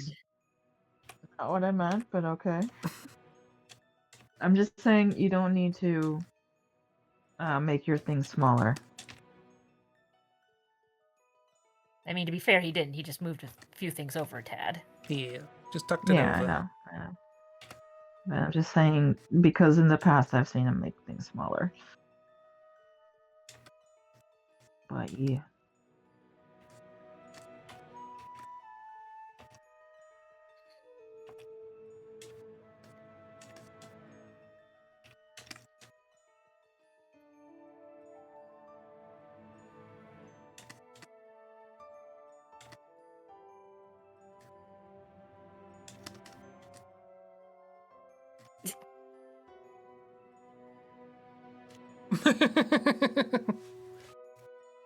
Rona will take up less space by shooting you and removing the body. Hmm.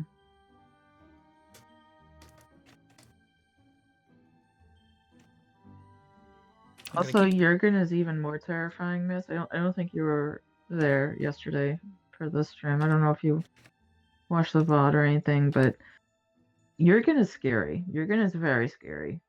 He Jurgen has got like the so much charisma. stat lottery. Yeah. Jurgen got like the best, like aside from maybe one or two of my rolls, Jurgen got the best rolls of the, because we decided to gamble and roll our stats, and Jurgen is broken. Yeah. Well, we haven't really seen him in action either, but Yeah. very scary.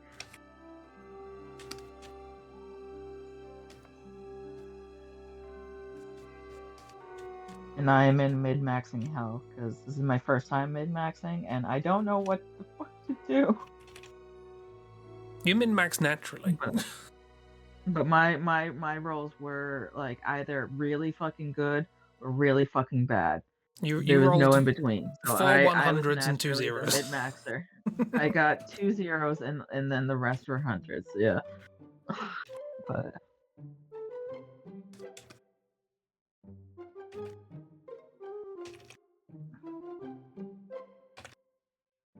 And I would have loved to have put one of my good rolls into wisdom, but because of my class and race and all that, it felt more right that like I would have good strength, good intelligence, good constitution, good dex. So fuck all wisdom and charisma. They're both -1 now. Yeah, Jurgen is very much the face of the party, and that tells you a lot, I think. That is scary. Yes. Jurgen has like max charisma. Yeah.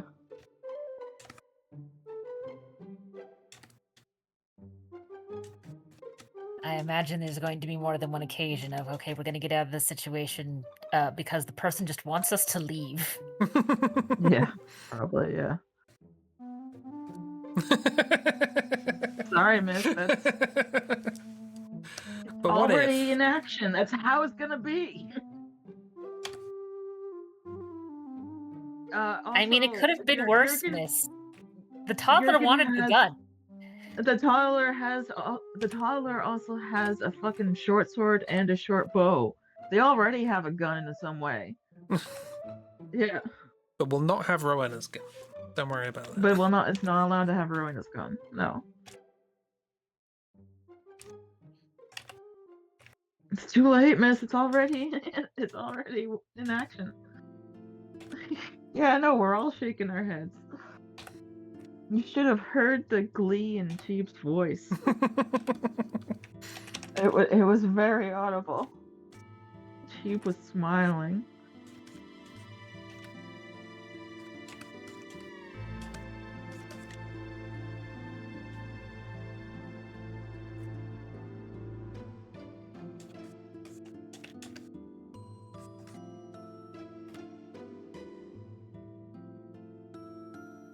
And I have a feeling canonically Jurgen just has no idea. Mm-hmm. Oh, everyone helps me very quickly with the things I need. Yeah, because they want you gone. They want you away as quickly as possible. I mean, to be fair, Jurgen's backstory is they didn't want him gone. They were like, brilliant, another child. Yeah. Yeah, so he just sort Two of expects cakes. everyone else is the same as his parents, I guess. Mm-hmm.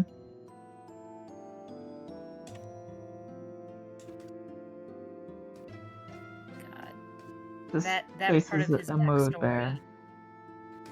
That part of his backstory is still just very amusing to me, because it's like, a lot of the time when it's like, oh, our child's been replaced by some monster, gotta go save our child and get rid of the monster, and this time it's just like, yeah, no, we're keeping this one. Yeah. Finders keepers. Also, give ours back. You stole it. This monster is our child now. Also, yeah.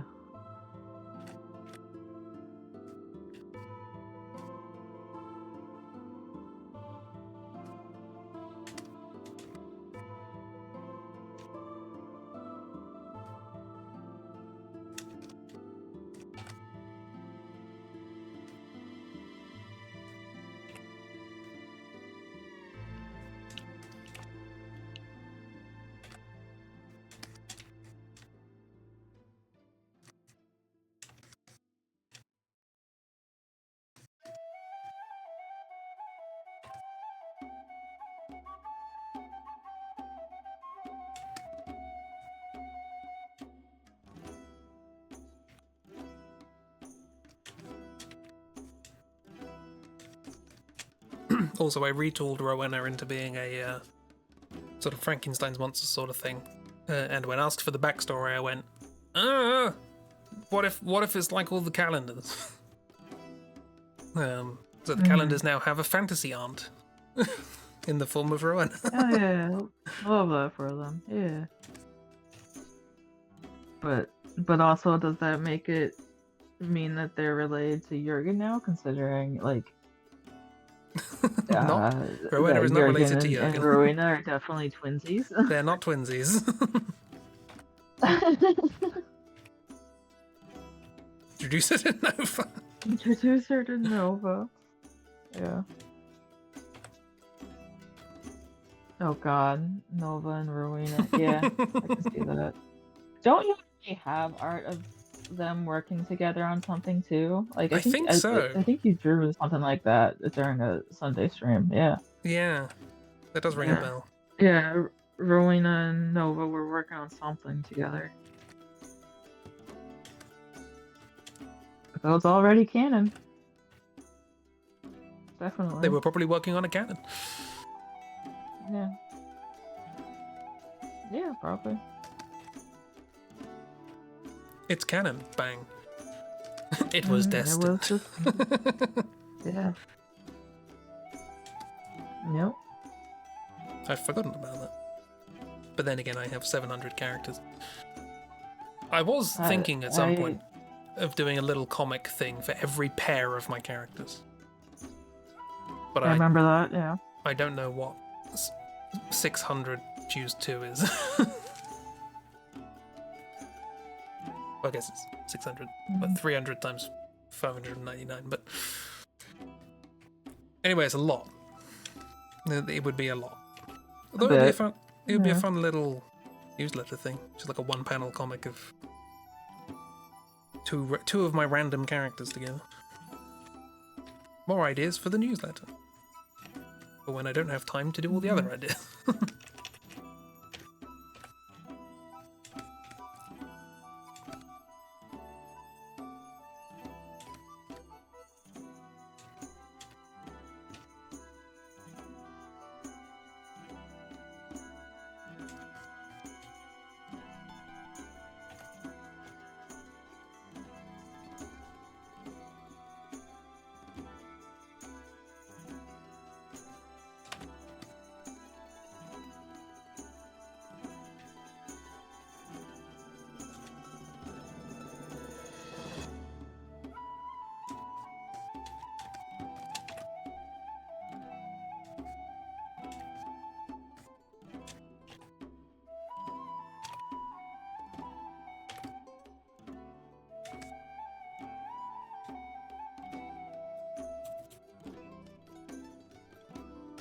More good faces going on. Yep. Still a mood.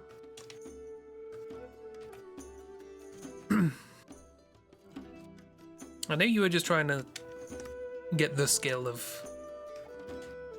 drawing feminine faces, but I think you already have that skill. The skill I covet from what you're demonstrating here is just the speed with which you can do it. Yeah. I can hash out many scribbles and eventually carve it down into something that vaguely resembles what I was after. And how many of these have you made so far? Like on stream, not including the 78 beforehand?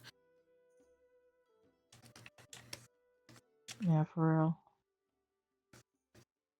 I'm coveting my neighbor's art chops.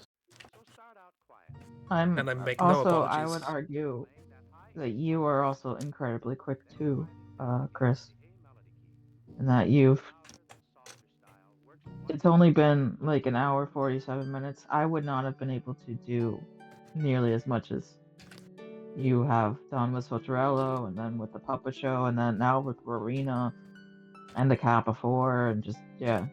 You are also very quick too, I would say. Yeah, but the difference is that I'm doing that and I'm not impressed by what I can do. So... And I'm saying that I am impressed by what you can do. It is cyclical. Ragdoll, get the GIF. I'm getting the gift. I'm getting the gift. Yes. But both of you, I am very impressed by the skills both of you have and are showing, and just, yes, you are both incredible.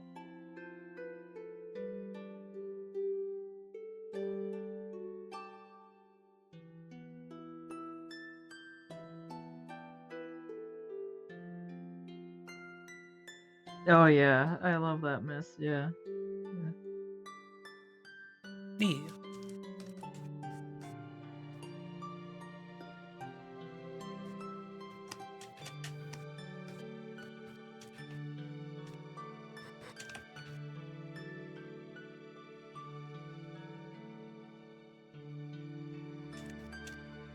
Yeah, love that. Or yeah, one of her teachers. Yeah, absolutely.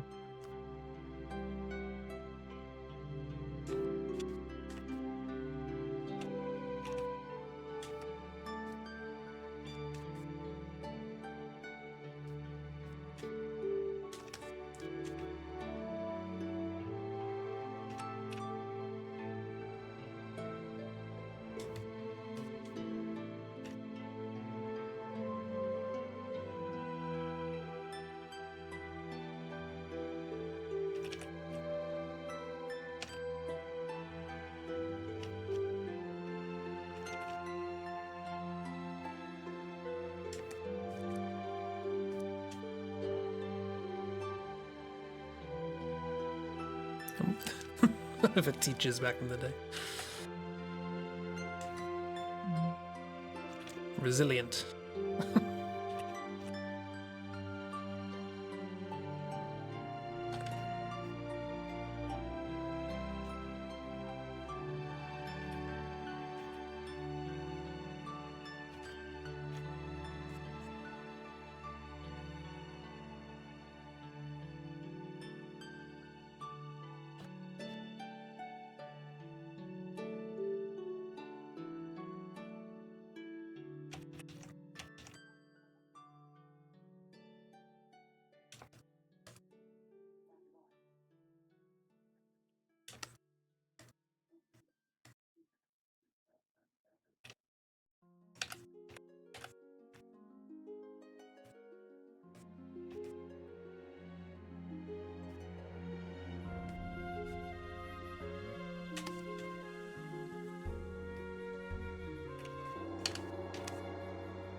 That's fair.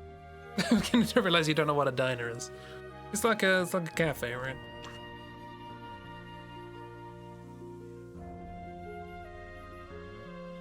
Kind of. Like a cafe where Pretty Americans much. go to have pancakes and blueberry pie.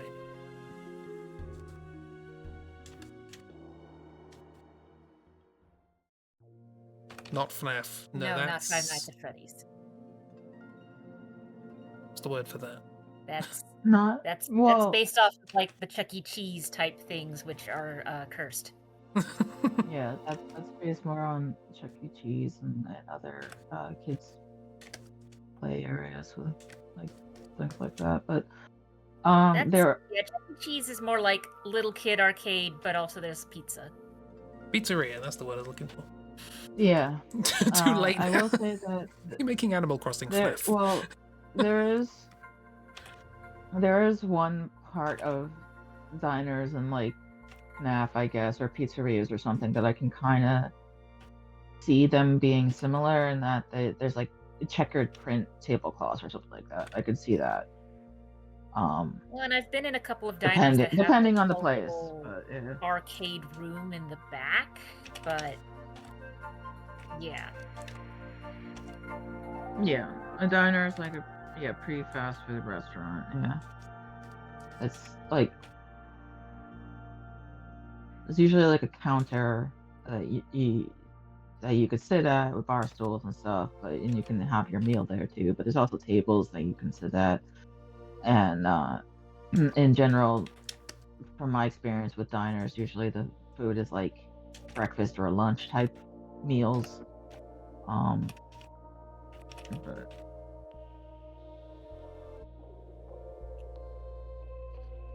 yeah,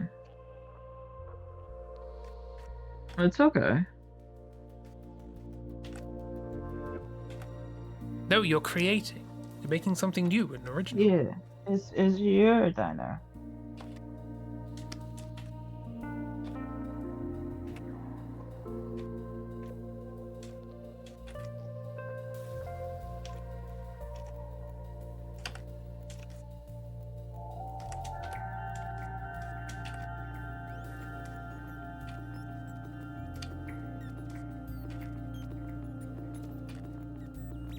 And like, yeah, I would say that, like, Chris saying that they're a bit like coffee shops and such, it was also is accurate. Yes, they are a bit like coffee shops, but nowadays, especially like cafes or coffee shops or things like that, usually on the darker side, and diners in my mind are bright, like lots of windows, lots of lights and stuff. Not as dark or quiet as I imagine the cafe would be. We need to take you to a British cafe. Yes, that too. Yeah. We'll take you to. Yeah. Clearly, need to do more comics in June's cafe. Mm-hmm. Yeah, cafes over here are generally like shaded, a little dark. Not necessarily quiet. There's still often a lot of chatter going on, but quiet. Not as not as much chatter as I've experienced in diners. Also, the type of food you get in a cafe and a diner isn't quite the same. Like, True. Yeah. if you around here, if you go to a diner and you order something, you're probably going to leave full, whether you expected to or not. Correct. Yes. It's going to be a lot of food, and it's not And necessarily pre-made. They do cook it, but it's going to be a full meal. Yeah. and if you go to a Meanwhile, cafe, it's more it's smaller. smaller bits, It's like breakfasty type stuff. it's like half of a sandwich or a piece of a quiche or something, or a small quiche or like a pretzel or baked goods usually or something. Yeah.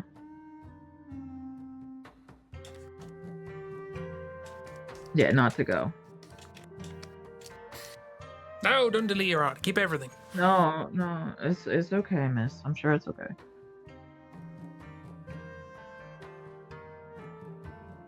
I think you need to show your art. Yes, indeed.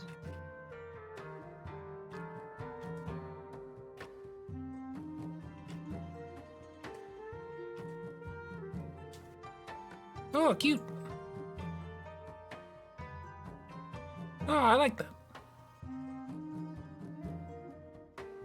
Yeah, that would be more along the lines of a pizzeria arcade type place. Yeah. In Britain, we have the well, whether whether many of them are still open, I don't know, but the seaside arcades, and they almost always had like a cafe attached to them. So I'm getting that vibe. Yeah. Everyone, I have think a that good works, bed. miss. I think that works. Yeah. So have a good one. Yeah. Thanks for popping in. Thanks for joining It's us. a Take hotel care. room, so it needs a bed. Miss, I have questions. It's themed, you know.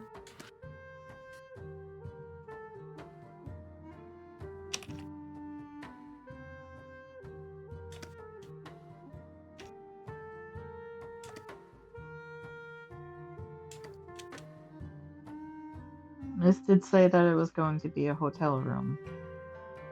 And then that's for a theme, yeah.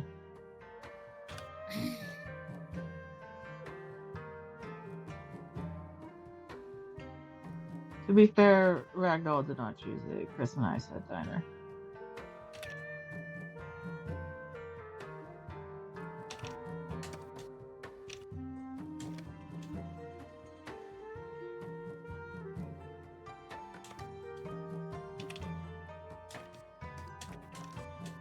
But I think it looks fantastic, miss. I think you did a great job.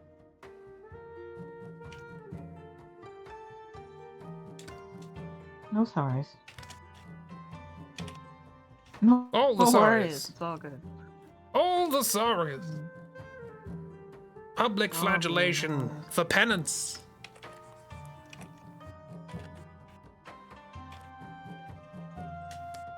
Or the town will ostracize you. No.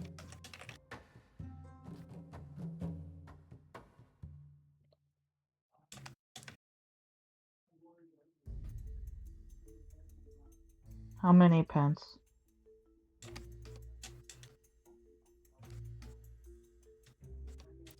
How many pence? And pen. I don't know.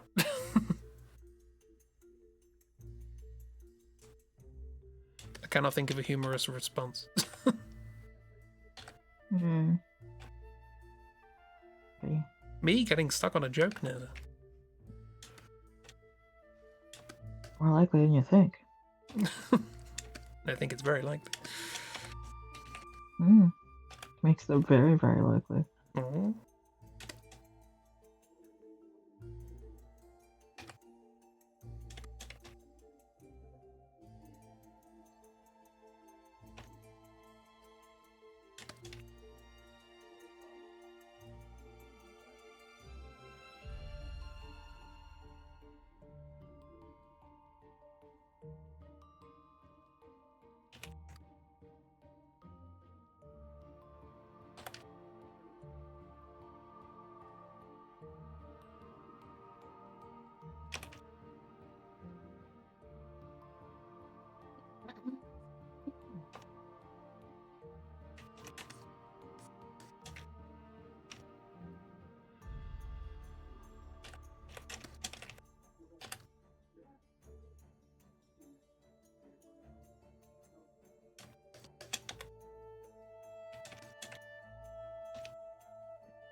Ooh, face. Ooh. Mm-hmm. This is a good face. Ooh, you're doing some fun stuff. Mm-hmm. Yep.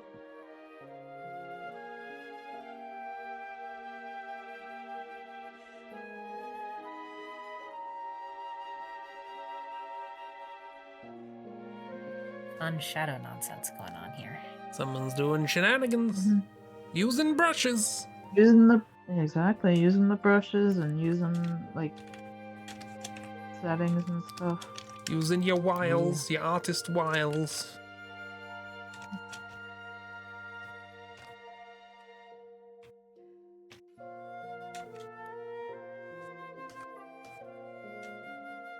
Yep, instead of finding one and making it work, trying out other things, making them work.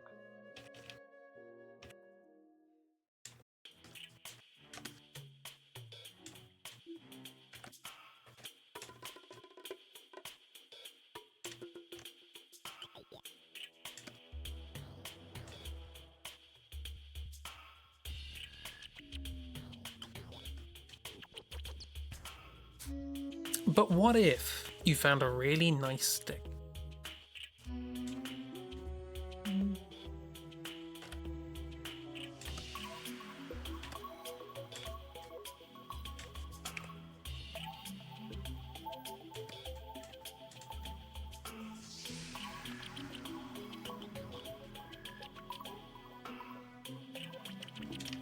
Well, that make it work.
What else happened in RPGs?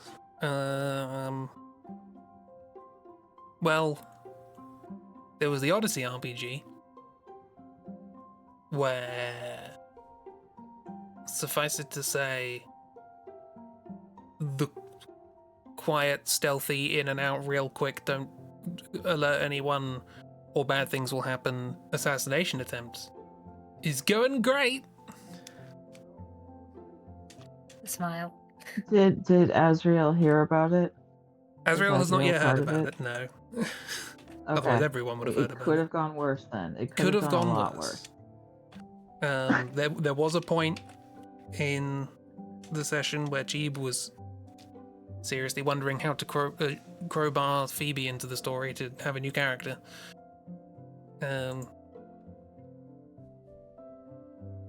We're being stealthy and subtle and nobody knows. None of the guards are aware of what's going on because the dead know nothing.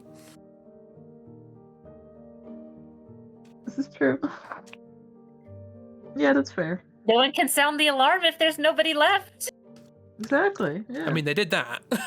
They did that pretty quickly. No, that's how I always handle the stealth sections in Red Faction 1, because the stealth sections in that game fucking suck. And I always get caught immediately. So I have, in my playthroughs of Red Faction 1, I've long gotten into the habit of just jumping over the disguise that you're supposed to pick up, because whenever you pick up the disguise, you equip it automatically, and it gets rid of all of your weapons and your usual armor and everything, and you're supposed to sneak in and and if you get caught, you can fight your way out of it, but you only have a pistol that sucks, and you just die automatically.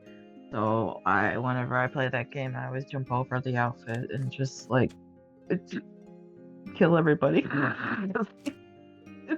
We did It's try and easier. We did try and be I've stealthy. tried to do the disguise over and over and over again, and I always get caught so quickly, and I don't know what to do, and I die and fail, and just yeah. But that's Red Faction. So but yeah. But I'm glad that the stealth mission is going wonderfully. It's gone so great. Definitely. Yeah. And I'm sure Sirius will be so happy about it if she learns about it. If she learns about it.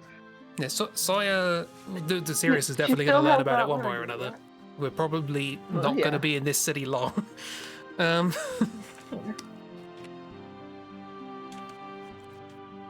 But yes, Sawyer You're couldn't just- make it to that session, so we keep teasing Sawyer with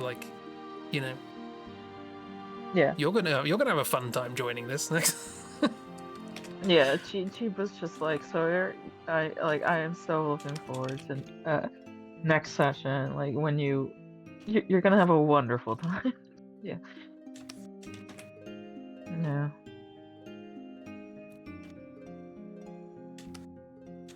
And in the Crooked Moon RPG, you already know that the plane derailed. Or not plane, train derailed, whatever. Train. I mean, if your plane is derailing, that's a different You got issue. bigger Yeah. problems. No. No, I was I don't know why I said plane, but the train is, we were on a ghost train or whatever, we were on a train. And then things happened and we have crashed.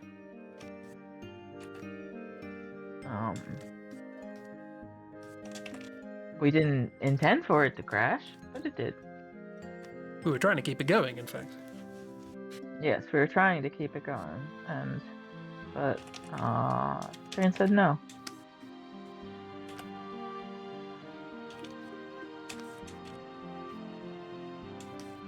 Also, Wimble might have rectified a slight problem that we stumbled across, wherein they accidentally stole from the Lord and Lady Drisconvold before we met the Lord and Lady Drisconvold and realized that, oh, they're on the train too.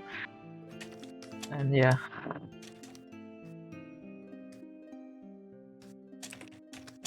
But they're fun.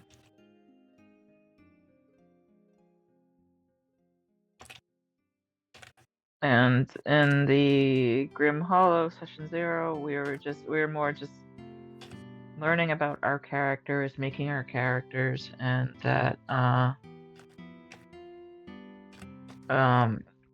of them except for my character were little babs during that session, and we'll have aged up like by what 10 years or so when we start the campaign on session 1.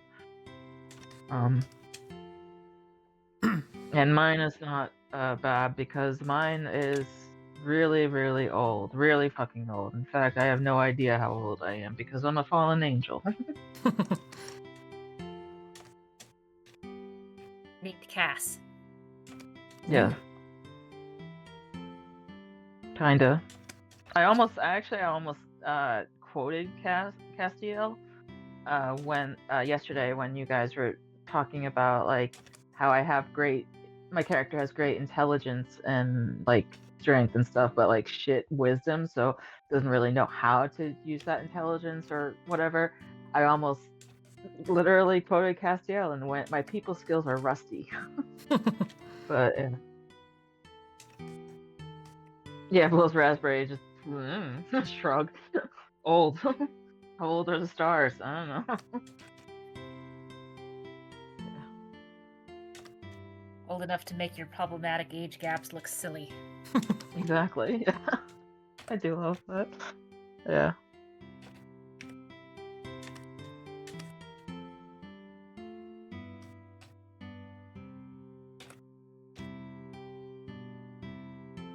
And yeah, for our characters, we have Rowena, who Chris is drawing right now, who is Arisen. Is that it? Yeah, sort of yeah, constructed person. zombie constructed of body parts. Not and undead. Stuff, and How dare you? not undead. No, not undead. True. No, you're an Arisen. And then there's Jurgen, who's a Wexelkind, just puppet, cursed puppet, nightmare, paralysis demon, who is overpowered already. Then there's Iris, who's Wolven, and has like 10 siblings, or is in a litter of 10 or so. It's just the big family.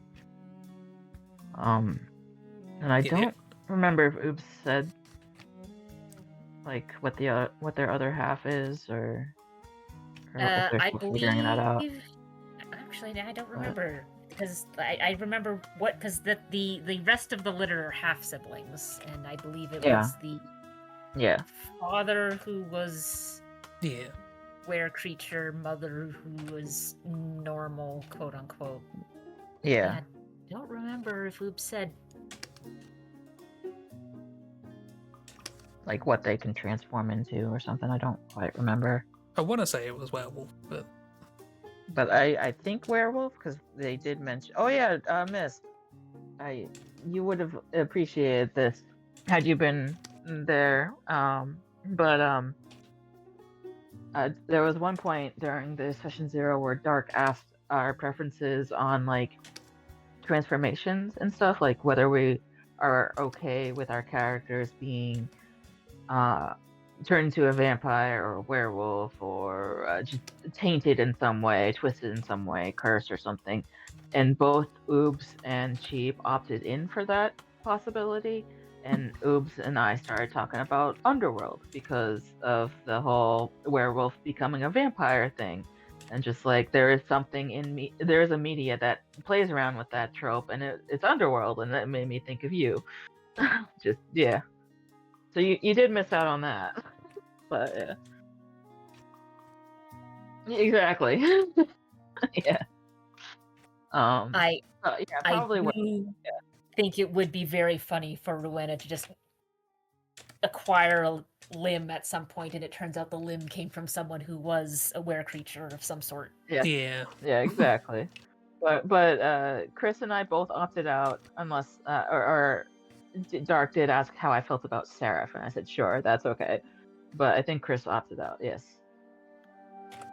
Yeah, exactly. Well, and in your case, like there's a very easy roleplay explanation for that, because like your character is fallen, but I imagine like there's just enough divinity left in there that it'll just like little white blood cells going there's a curse in here. We're gonna devour this. We're gonna destroy this little thing. Yeah. Yeah. Kristen, yeah, exactly. Kristen wanted to be Michael Sheen. Yeah, yeah, I didn't want to exactly. be that Michael Sheen. Nah. Plenty of others I'll go for. Oh, yeah, sure. That one's too fast for me. Yeah. Yeah.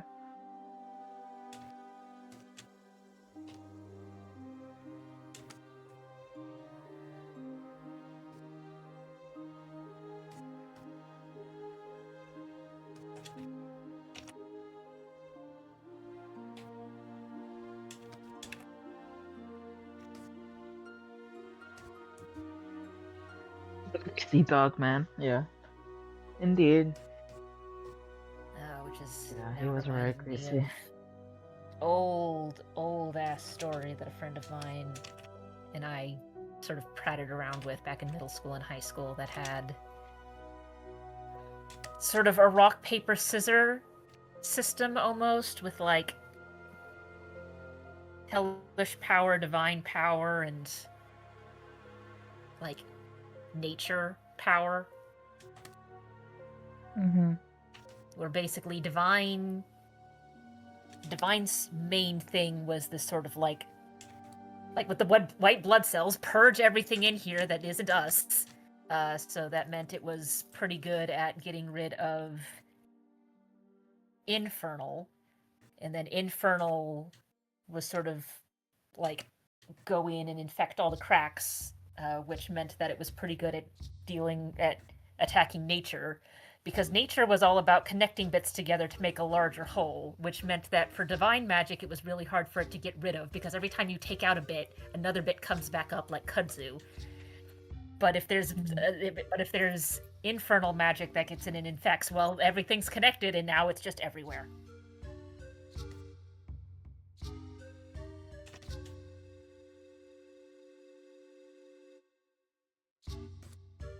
Mm-hmm. Well, new Pokemon typings coming soon.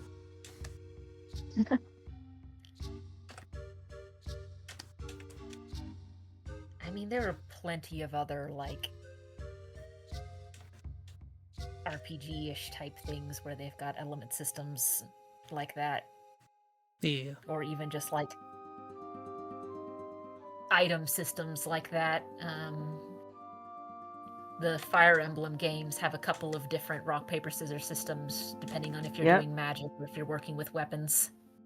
Yep, there are indeed some. I always remember the weapon one more than the magic one. I always have to rely on the icons for the magic one because I don't understand it.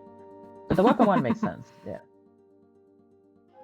See, I have to keep looking up the weapon one because I keep looking at it going, it's like, okay, you've got axes, swords, and spears. How are you determining which one is quote-unquote better against another? I'm confused.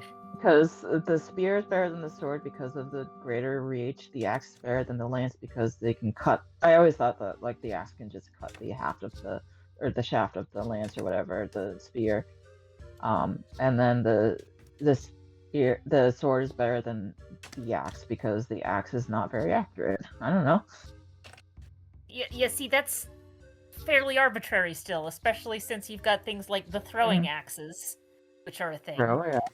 Yeah, they're still not accurate. I mean, a lot of these things are arbitrary. I always think that about with water and fire.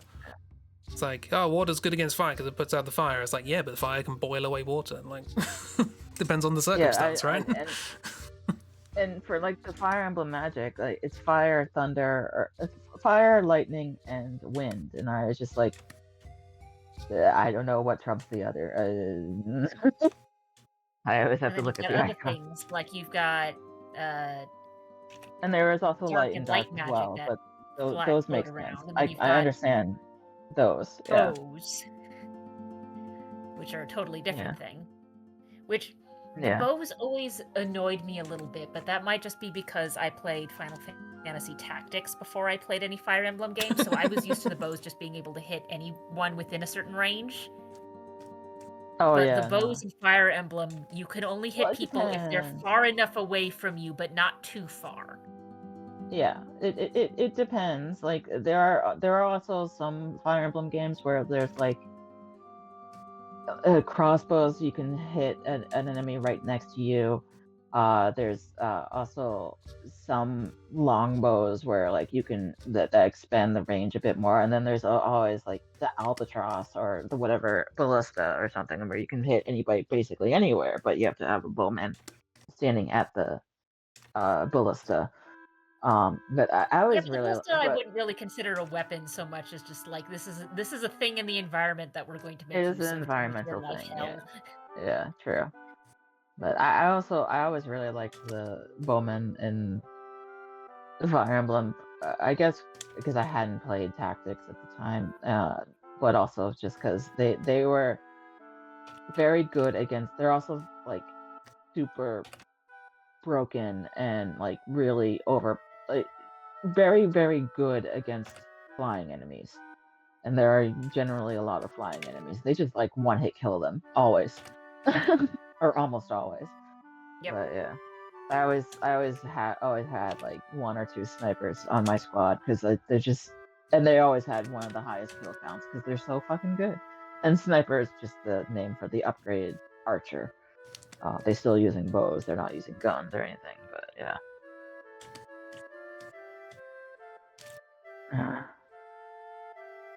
Yeah. How'd Rowena lose her arm? It wasn't fit for purpose. She had to she made her own arm that was better than all the others that she had found. Yeah, she was made with not very good parts, and had to Oh. replace them. Do not ask about an accident at a forge. Also, another fun takeaway from yesterday's session is how fucking quickly Chris jumped on having tools, having many Tools. tools, and the skill to use tools. Just like not even Good. considering anything else, Rowena is absolutely a tinkerer. Yep. Make things, hoard tools. Yeah. That was like See, her the fun thing first trait when I generated the character in Borderlands was hoarder. Yeah. Water and tools and just, yeah. Absolutely. Miss, you hear a piece of lead shot fly past your ear. It's fine. Don't worry about it.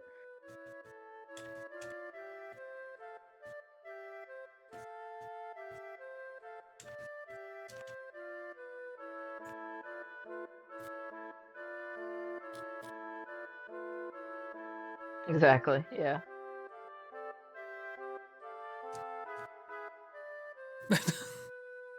If Rowena had the ability.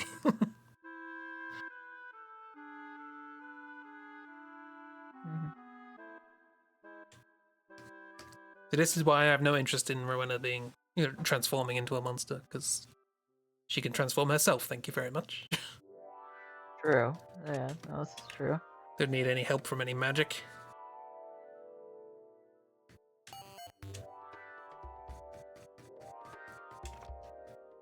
She's gonna be the one science person, Science? Yeah. Well, not surrounded science. by fae, werewolves, and fallen angels. I mean, Arisen is also an Eldritch race too. We somehow picked, all four of us picked Eldritch races, Eldritch they're- species. They're the interesting Yeah. ones. Yeah. That's true. You'd want to be an It's elf. just funny. Screw that. Yeah. No, I don't want to be an elf or human or a dwarf or any of those. Yeah. I Halfling. mean, you or- could be a human, an elf, or a dwarf in like any other RPG. Yeah, They're exactly. everywhere. You can be them in any of them. Exactly. To be fair, Rowena is mostly human. Just various human bits put together. Rowena can put Jurgen back together, but only after a blissful period of respite. For no reason in particular, I still think you should watch Frankenstein. Like the new one from Guillermo del Toro. But yeah. Hey. It's very good. I've heard good things. It is very good. I enjoyed it a lot. I learned in India. I learned this morning Yeah. that when Mr. Del Toro was directing Hellboy, Yes. the actor turned comedic actor Jim Howick, who people may know from Horrible Histories and Yonderland and Ghosts, was in the opening scene. The sort of pre-credits scene to that, and he was directing that scene, which was a night scene with a lot of rain, and Jim Howick ended up getting hypothermia from filming on set in very cold rain. And apparently, once he got shipped out somewhere to recover in a sort of he described it as a private actor's clinic. Apparently this happens a lot. He woke up with like an IV and stuff like that. He woke up to a message from Guillermo del Toro calling him a pussy. He's got a particular directing style, does that man? Yeah, no. Apparently it was very jocular and it wasn't... Look at the rain. See, he's got an advantage because he's covered in makeup and prosthetics and stuff. Yeah, that's definitely one of those things where it's like, is this being said by someone that you know well and know they respect you, or is this being said by someone that's just kind of like, you're just being an ass? Yeah. Yeah. It was taken in a positive spirit, put it that way. Okay, that's good. Or as much of a positive spirit as somebody can have having woken up from getting hypothermia on a film set. Yeah.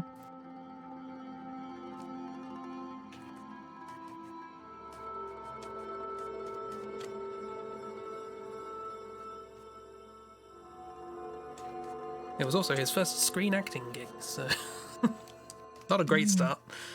But hey, everyone go watch Ghosts. Yeah, I'm guessing it was that scene too, miss. Yeah. Yeah, and I want to watch Ghosts if I ever get the fucking chance. I can't. I want to see all of these shows, but they're not available here. It's very sweet. It's very silly, very sweet. Guessing it was that too. Yes, I've heard many good things about it. And I want to see it. I do. I really Apparently want the to. American one is successful, but it looks like it's a completely different tone. So yeah, I don't want to watch the American one. I don't. Yeah, that's. I have no interest in it. Thing I was about to say. Yeah, the other hard part with us watching Ghosts is they decided to go, "Hey, we have Ghost at home," and it's like the Ghost at home. Yeah, I don't want to watch the Ghost here. I want to watch the other ones. Again, I feel like the British Ghosts is something very specific. They wanted it to have a particular vibe and a particular feel, and the American one is 2.5 Men. And I hate that. I hate situational comedy. I hate just yeah. I in general don't like it when we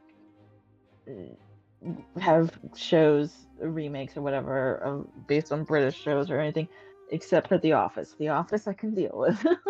Well, The Office, and in that one I like both the British and American version. But like other shows, no, I always like the British version way more. Like fucking Life on Mars and Ashes to Ashes and Ghosts and just yeah. I think the biggest issue with The Office is that subsequent to both the British one and the American one, every single bloody show wants to be The Office. This is true. Yes. Yeah, and true. Everything wants to be filmed like that and scripted like that, have that tone, have that visual style and editing. Just like a lot of the time there's no reason for it. Well, yeah. If you're not pretending to be a documentary, you don't need the constant shaky zoomy camera. Yeah, no. I don't like that too. That shows have tried to mimic it, yeah.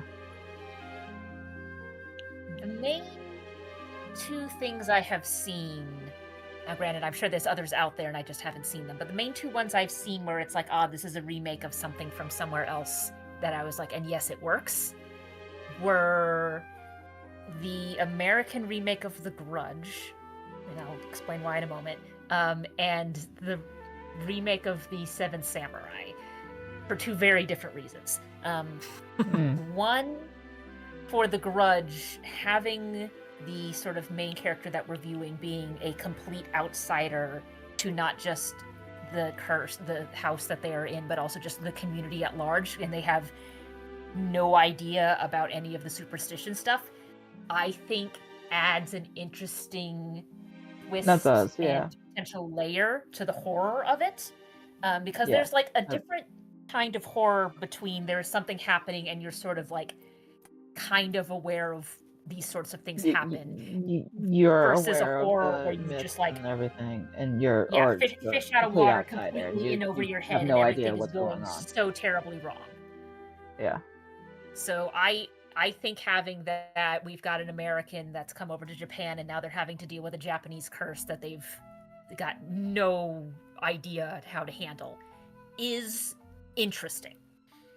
And then with the Seven Samurai, they just sat there and went, we're going to do something different. It's cowboys now. It's Magnificent Seven. Yeah. Magnificent Seven. Yes, which I have seen. I've seen the Magnificent Seven. I have not seen Seven Samurai, so I will say I cannot compare them. But I will say that I did enjoy the Magnificent Seven. That was a fun movie. Yeah, that was a that good one movie. I think works because they took sort of a more generalized essence and went, okay, but what if we took this generalized essence and looked at a different time and place? Which I think can work. And because they did a similar thing with the remake of The Interview with a Vampire, with all of the stuff that happened in the past. And they went, okay, well, how would this change if we took the general essence of it and instead of it being pre-Civil War, it's now like blues era New Orleans. Where like, so like the overarching themes are still there, but it's now a different time and place. And I've seen that work with like other things as well, because like Shakespeare has had a lot of different things where it's like we're taking the basic essence of Shakespeare, but we're putting it somewhere or someone else. So that sort of remake in general, I think, has a good place. How well you execute it is going to vary. Which is fun, because a lot of Shakespeare stories were the same thing. Take this traditional story or story from history and interpret it for this particular application. And that's probably why it's worked so well for remakes of Shakespeare. Yeah. Because he was already doing it. Retelling stories can be done in an interesting fashion so long as you know what you're adding and what you're aiming for. Yeah, and like I said, those remakes in a different time and place, I find work better where they're not worried about the particular details. Like having some fun throwback details is always neat, but like just like the essence of the thing. What's the point of this?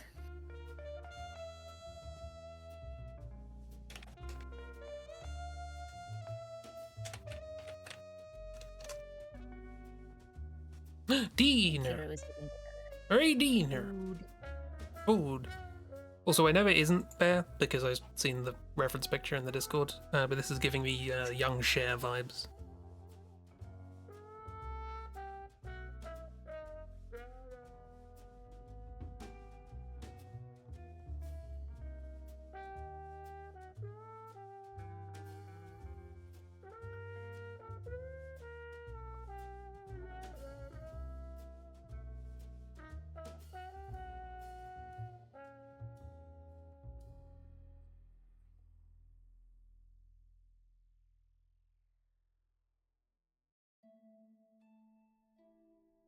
It also looks good, but I feel like at this point there's only so many ways I can work out how to format that into a sentence.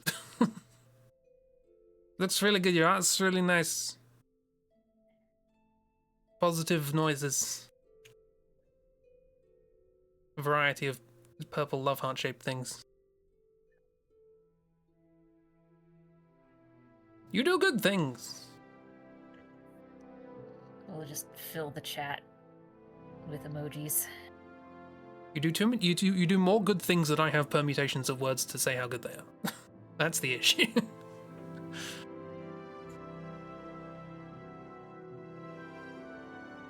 We like your work so much we need to break out a thesaurus. Yeah. Need a thesaurus just for that.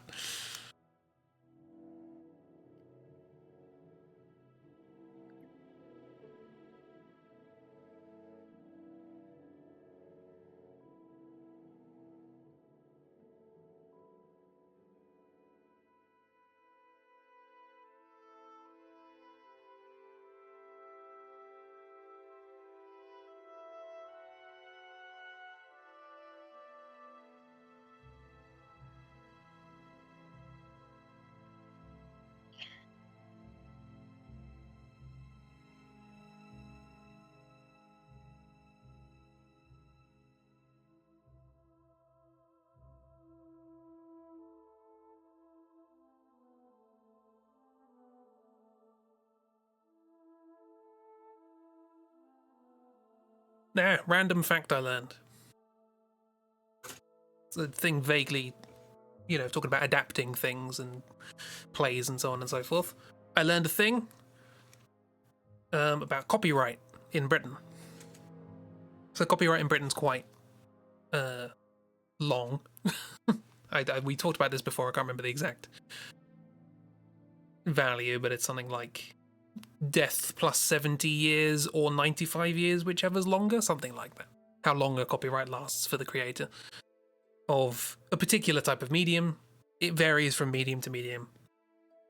It's a whole thing. However, there are several exceptions written into UK law that specifically say this thing is exempt from the normal copyright.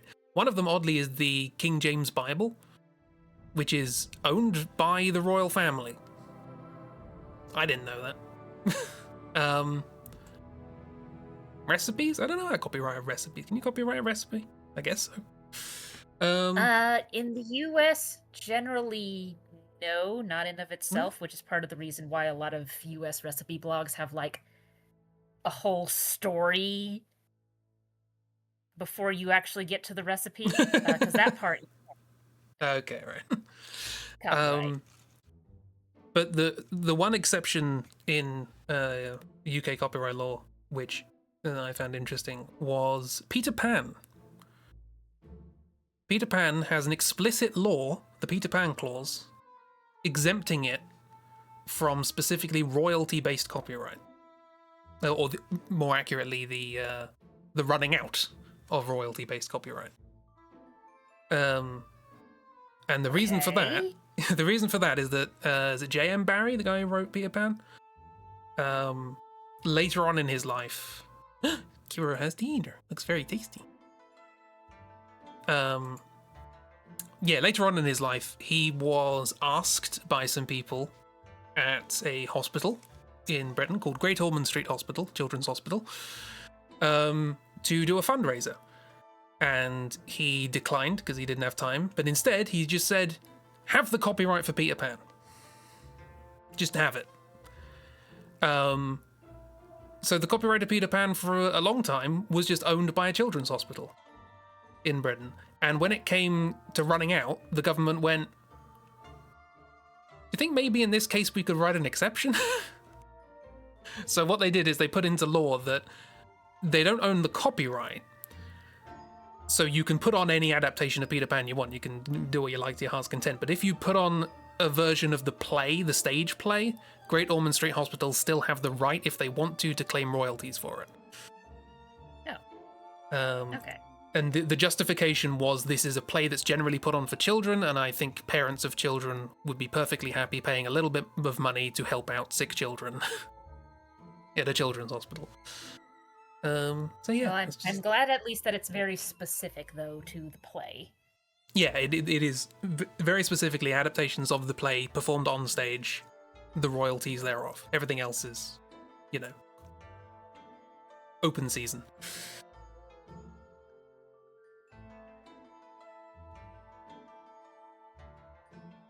But yeah, I thought there's a fact. There's a fact for you. It is a thing. It was just kind of interesting that, like, learning about copyright laws and like companies changing the law to make things happen. You always hear about like Disney and stuff like that. It's just kind of interesting to hear that odd case of charitable alteration. Yeah, because part of the reason why the U.S. copyright law also has it's been this amount of time since it's produced is less about stuff that was produced by an individual and more about things that are quote unquote owned by a company at large. Because if Mickey Mouse is just owned by Disney, when is Disney going to die? Soon. So we've Fingers got crossed. this thing in the United States, the corporation as a person. So in some legal matters, a corporation can be a person, quote unquote, in the legal sense. So you can have a company that owns a copyright to something as opposed to a person having the copyright. But however, that's partially because of, like I said, Disney shenanigans. And if Disney's not going to die, that means none of their stuff is going to ever fall into the public domain if it's a death plus however many years. So...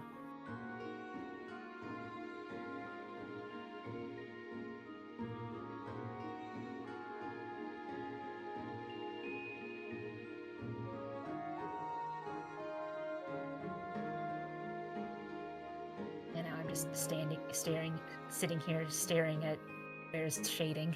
It is hypnotizing. It's very satisfying. What's the classic Tumblr image? Whenever there's just this sort of simple, captivating thing going on. Hang on, let me see if I can find it. It's Tumblr, so I won't, but Yeah, I was about to say, good luck.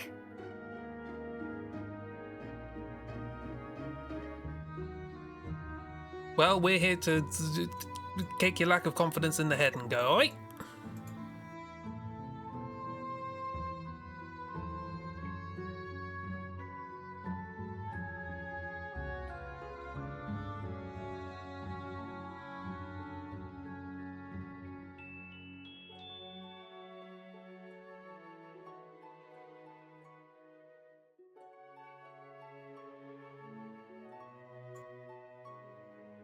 Neat. Also, just in general, I kind of like watching processes. Because, like, I've had the same thing whenever Christy is on doing her traditionally minded digital art, and it's like, this starts out looking like a blob, and then 5 minutes later, it's like, that's a face, and then 5 minutes after that, it's like, this is now an identifiable face. The process is remarkable, and it's great how different it is from person to person.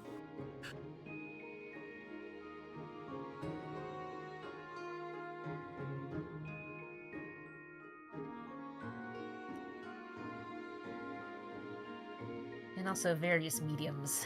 There was a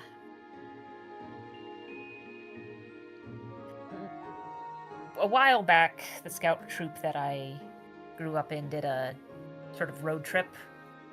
And one of the places we stopped at was essentially an amusement park because the girls wanted to stop at the amusement park. I've never been a fan of roller coasters, partially because I get motion sick. So, like, I mostly went on some of the, like, slower water rides, and then I spent, like, an hour or so just sitting in this one area where they had a glass blower making stuff, just watching them make stuff with the glass blowing, because it's like, oh dear lord. Yeah. More entertainment should just be watching someone do something cool.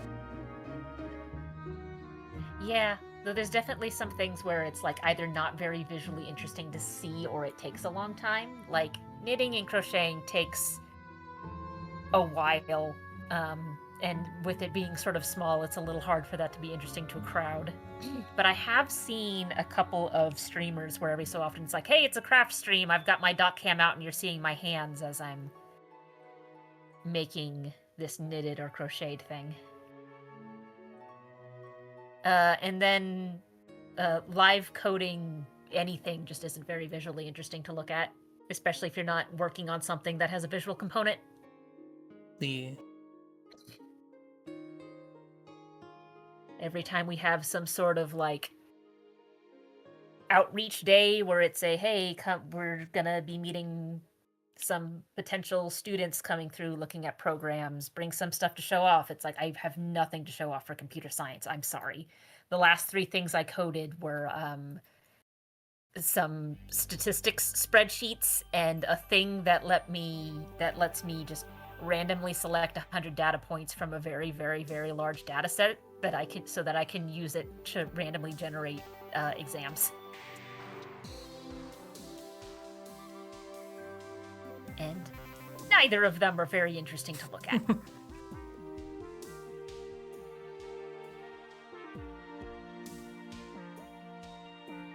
good news, everybody. So I I was correct. I can't find the thing.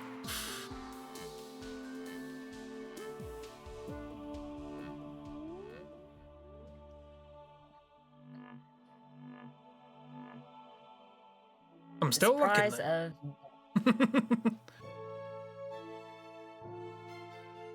It's Tumblr. The thing you're looking for doesn't exist, but you will find something from posted 10 years ago that even the creator has forgotten about. And you go, ooh! And then it blows up. It's a weird website. And it's great.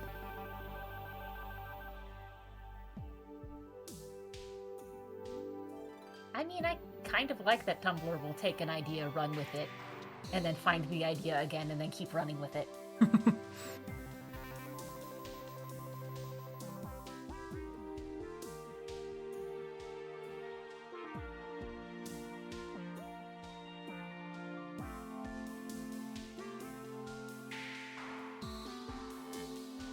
Also, it gave us Goncharov, which immediately makes it the best website.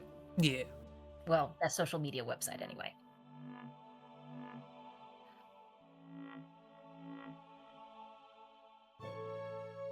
Best websites in order are AO3 and Project Gutenberg.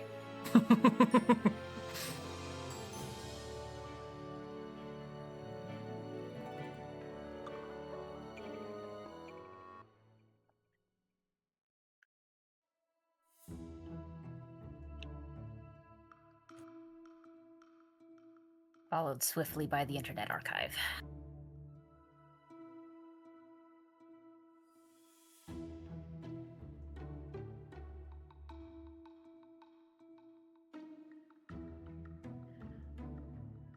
I'll make a bit of the old Wikipedia in there as well.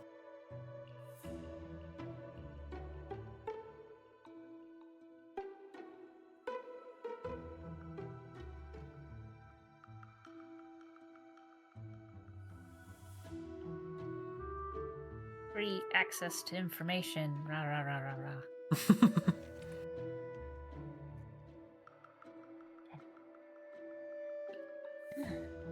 Although, admittedly, I did tell most of my students last week, hey, if you need help on stuff, maybe don't go to the internet and definitely don't go to Wikipedia. Not because it's wrong, but because it's very correct. Math Wikipedia is sometimes... I sometimes come across pages where it's like, I know half of these words, maybe. Yeah, there's like simplified language Wikipedia for some pages. Because it's like this was written by an expert who does not understand how normal people can read. Which is why I say it's like, it's correct, it's just that it is very correct.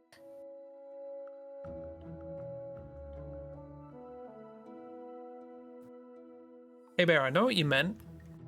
That's you done 20, 30 to go another day though. I recommend trying to do those 30 in more than a day. Same. I wouldn't put it past you. Like, split it up across like 3 days at least. Also, it's 18th of January. Just saying. Like, take some breaks. Listen to some Sabriel or something. Since we've got a group of us all on the same book.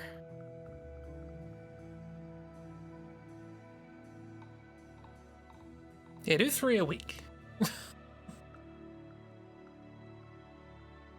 10 weeks. There's plenty of time. Spread it out and have a chill. No rush. Yeah. Give yourself a break.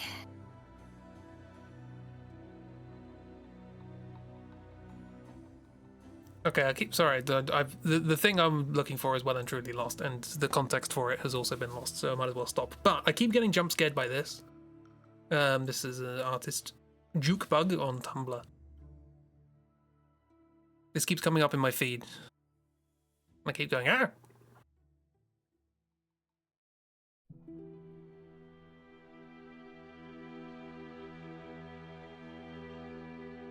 Hold on, my stream has frozen, so if you're showing it on stream, I can't. Oh, my person's doing ads.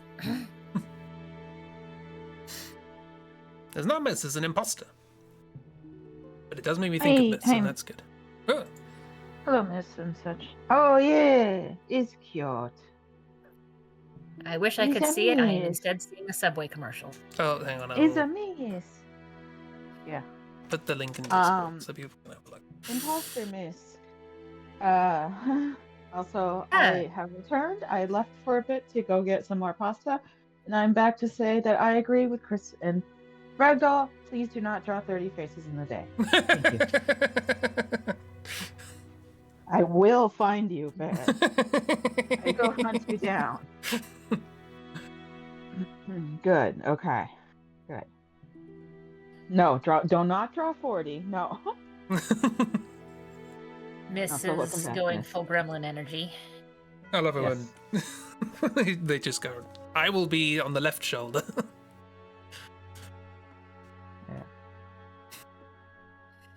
Oh, dear. Little shoulder devil. Okay, I'm going to stop scrolling. Also, yes, that is very much a misposter. Yeah. Not the true miss. Yeah. Anyway. I believe it is time to swoosh. We have swooshed. Thanks for coming, everybody. Hope you had a lovely time. Stream returns on Tuesday with yet more. Oh yes, there's more. Silksong. Silksong. Will we finish? Will we finish? Will we finish? I was going to say, will we finish next week? No, will we finish? Nobody knows. Silksong followed by maybe more Silksong, depending, I guess. No, I know I gave him playing considering Chris was under the opinion that he was in the home stretch like 2 weeks ago. Longer than that. Well, also, I mean, from what I understand of the Hollow Knight, spoilers for Hollow Knight and Silksong, I guess, but from what I understand of those games, Act 2 seems to be like the home stretch, like at the end of Act 2 and stuff, and then Act 3 is like something happened and you start exploring the world again, and like things are corrupted or whatever. But that's based on what my brother has told me. I have not played Hollow Knight, and I've only seen Silksong. But it gives me also spoilers, big spoilers for Tales games. It gives me vibes of those. It's just like there's 3 acts: Act 2, Endgame, Act 3. There's more. I don't think it's not as strong a thing in Hollow Knight.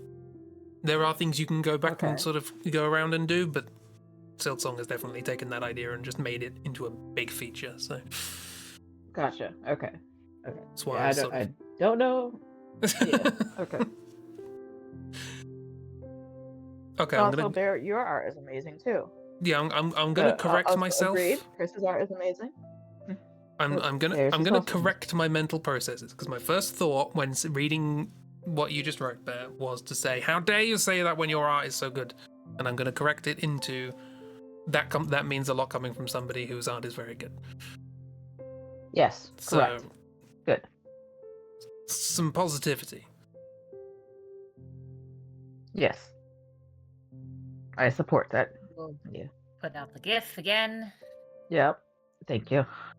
I'm saying some positivity as if I'm not responding to explicit positivity.